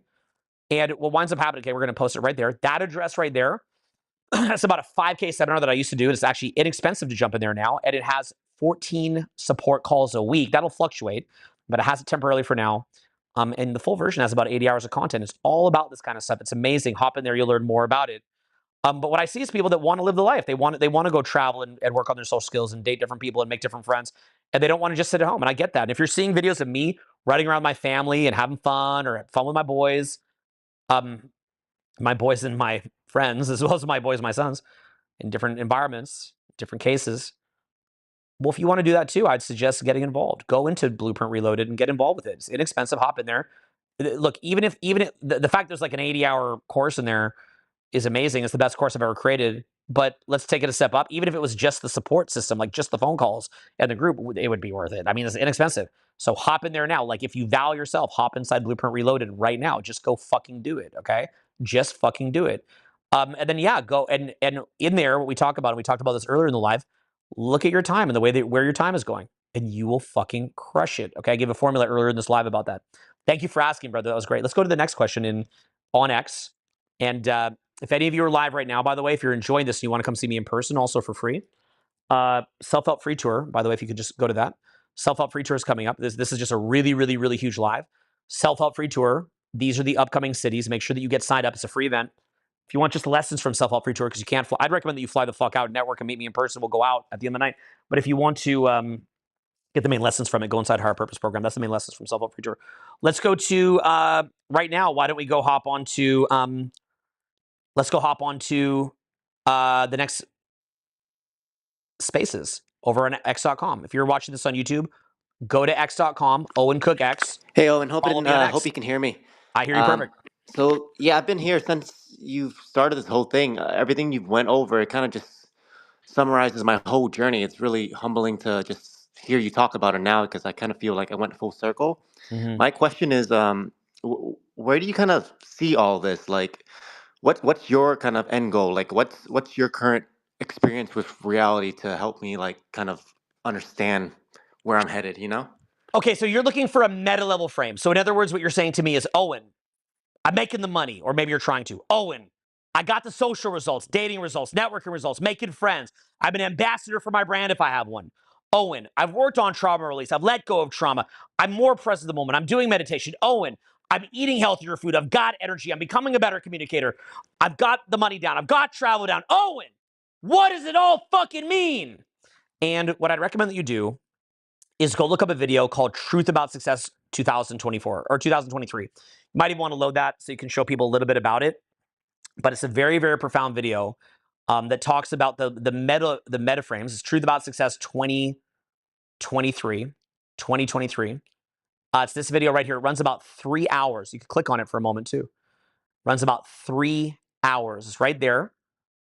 And that is a really, really, really profound video that goes really deep. I cry in it a couple times. I'm going to tell you something though. There's a funny pose. Look at that. That should have been the thumbnail. That's a great thumbnail. But anyway, here's what I would tell you in there, okay? I read the Bible, and particularly the Gospels, Matthew, Mark, Luke, and John, very, very differently than how most people do. Maybe that offends some people because they just want to bloviate all day and debate on if Jesus was real or not real, or if Easter was real or not real, or Noah's Ark was real or not real. And that's what they want to talk about all day. And that's their primary focus of what to discuss. And if they're basically as a part of that tribe and they're in the in group versus the out group and so on and so forth, I don't care about those discussions. What I care about in the Bible is the overarching lessons about the meaning of life, what we get out of what our life is. And if you read the Bible properly, you will be brought to tears. You will throw it across the room in frustration at how you've lived your life up until now. You will see your life so incredibly differently. It makes me so sad that I can't get everybody to read this. And the thing is, David Suchet, in my view, is the best audio reader. It's David Suchet, David Suchet. In fact, load up the Sermon on the Mount with David Suchet. And I will cry almost every time I listen to that text. I'll try to avoid doing it here. You see me crying in that video, actually. Sermon on the Mount, yeah. And it's the most important book. It's the most important speech ever. It's the most important thing you'll ever listen to. And I would recommend that that one with the red, Jesus in the red there. That's a great one right there. No and, offense. We can just you can just let the ad play. I don't care. But skip it once it's finished. But yeah, we'll just let it run for a sec and just turn it up. Now when Jesus saw the crowds, he went up on a mountainside and sat down. His disciples came to him, and he began to teach them. He said, "Blessed are the poor in spirit, for theirs is the kingdom of heaven. Blessed are those who mourn, for they will be comforted. Blessed are the meek, for they will inherit the earth. Blessed are those who hunger and thirst for righteousness, for they will be filled. Blessed are the merciful, for they will be shown mercy. Blessed are the pure in heart, for they will see God. Blessed are the peacemakers, for they will be called children of God. Blessed are those who are persecuted because of righteousness, for theirs is the kingdom of heaven." We'll leave that alone from there. But you can go research that yourself at Interesting. I'm not shoving that down your throat. You do it every one. Also, if you're triggered by that, some people have religious trauma. They read that book while they were beaten with a stick or worse. So I acknowledge that. And so what I'm saying is there's deeper lessons that are in there about life. And if I were you, I would go learn those lessons. Okay. I would go learn those lessons. And I would learn them and I would internalize them very, very, very, very deeply. And even if you think that that book is the biggest bullshit you ever read, that's fine. That's up to you. But go internalize what's being taught. Don't drink the cult Kool-Aid and then just go, Jesus, my Lord and Savior. Okay, I don't give a fuck about that. What I care about is the alchemy that you undergo when you go through that, okay? And it's something that it is so intense what you'll get from that. And it will transmute you and it will change you. And my urgent advice to you would be to go look at that. And I'm not a perfect person or claim to be a role model. So I'm just sharing my experience, okay? So the larger questions are not covered in this stuff, although I think we covered as damn best as we can, and we go deep on it. The video that I just put out this week, funny enough, also covered it. Okay, the top video on Owen Cook Free Tour on that channel, Owen Cook Free Tour channel, also covers it. I'm wearing a video with a. In the video I'm wearing a jean jacket with a teddy bear on me. We can leave that one alone. But yeah, so let's hop in the next question. I hope that helped. I hope that encouraged you to also the Dao De Jing. You know what? Why don't we play the Dao De Jing just for a minute? Type in Dao De Jing, Wayne Dyer, DAODE Jing, Wayne Dyer. Yeah, there it is. And let that run just for a minute. There's a lot of powerful. It's the green one. There's a lot of powerful answers. Okay, well, you think so? Because we're pushing a little too hard. Well, it's this one. Just a moment. Okay, we'll wrap it. So yeah, if you have any concern about copyright, we'll wrap it. But just go to that one, okay? You do that outside of this, okay, guys? A lot of powerful answers there. The Bhagavad Gita has powerful answers. So I'd recommend that you go look at that. I would urge you to go look at these things, okay? And you'll realize that a lot of your life has just been bullshit up until now, okay? But at the same time, we also have a pragmatic life to live, which could include social life, money, and so on and so forth. So that's why we don't want to just bypass life. We want to live life, but it depends on the place that that's coming from. Are we living life inside out or outside in? And these are a lot of very powerful questions. Are we living life to add to life or to take from life? So I hope that helps you. Let's do the next question, though. We'll hop into another one on spaces just while we're here. And by the way, guys, if you're just coming here, go over to X right now. Follow me on X. Owen Cook X is the name of the X account. Owen Cook X. If you guys are on X, thank you for watching this space. That's really badass that you guys are watching this. But yeah, let's go to the next person and we'll get a little bit more going. Come and join me on X, guys, because we're not going to simulcast on YouTube later, and we'll get a little wild once we have X popping. Okay. Once I get over 1,000 followers on X, I'm going to do my first pure X spaces over there. We're gonna have a lot of fun. Okay. But let's do the next invite. Let's see who's ready to ask another question, and I will do the best that I can for y'all. Some of you guys are just listeners, by the way. Ask a question is what I'd recommend. We can go deeper on it, and I'll give you the best I have. And if you guys are watching this at home, go log on to X right now. Log on to X Spaces, and we'll have a little bit of dialogue between the two of us.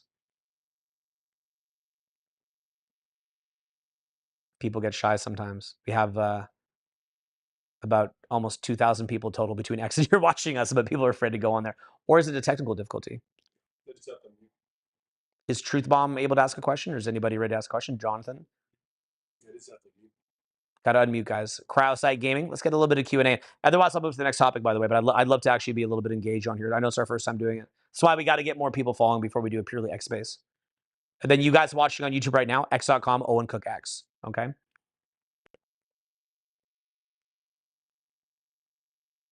Good to go? Okay. Well, we'll leave it there then, guys. Looks like we're 2 hours deep. And we're about 2.5 hours deep. We'll leave it there. Guys, for anybody that just logged on, free events that are coming up here. Self-Help Free Tour. Denver, LA, Charlotte, Atlanta, Nashville, Portland, and Seattle. Huge, amazing free events that are coming up. Hop on in there if you'd like to attend those. But likewise, Higher Purpose Program. This gives you the best lessons. If you can't make it in, if you can't fly in, you'll get them right there, okay? So I hope that is something that will serve you. And if you liked a lot of the deeper lessons that are in here, if you'd like to get some coaching, if it's the kind of coaching where you'd like to be able to get a group and mentorship from anywhere in the world, Blueprint Reloaded is the best place to do that. That course is shit hot. It's brand new. People are going crazy over it. We're doing about 14 mentoring calls a week. Full version is 80 hours of content, and it's all exercise driven. It's not like watch the content and content overwhelm. And here, we're a little all over the map, having some fun, infotainment.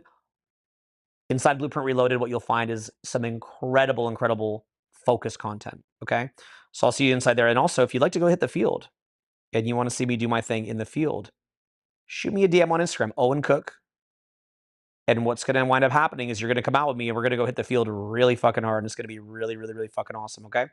We're going to wrap up. And by the way, I just want to say thank you to everybody here on X too. This is cool. You guys got a little shot at the end there, but it was great to ask some questions. We've got almost 1,000 people watching over here on X right now. We wound up getting to about 300 followers during this live, which is cool. That's a good start.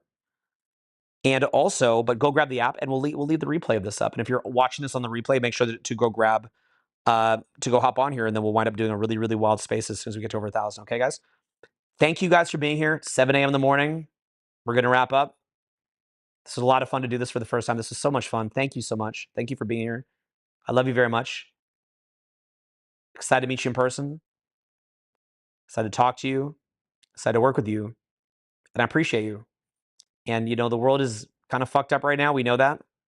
And I feel like we're on the good guy side because we're people that are trying to better ourselves, not just for ourselves, but for other people. I'll see you again soon. Peace.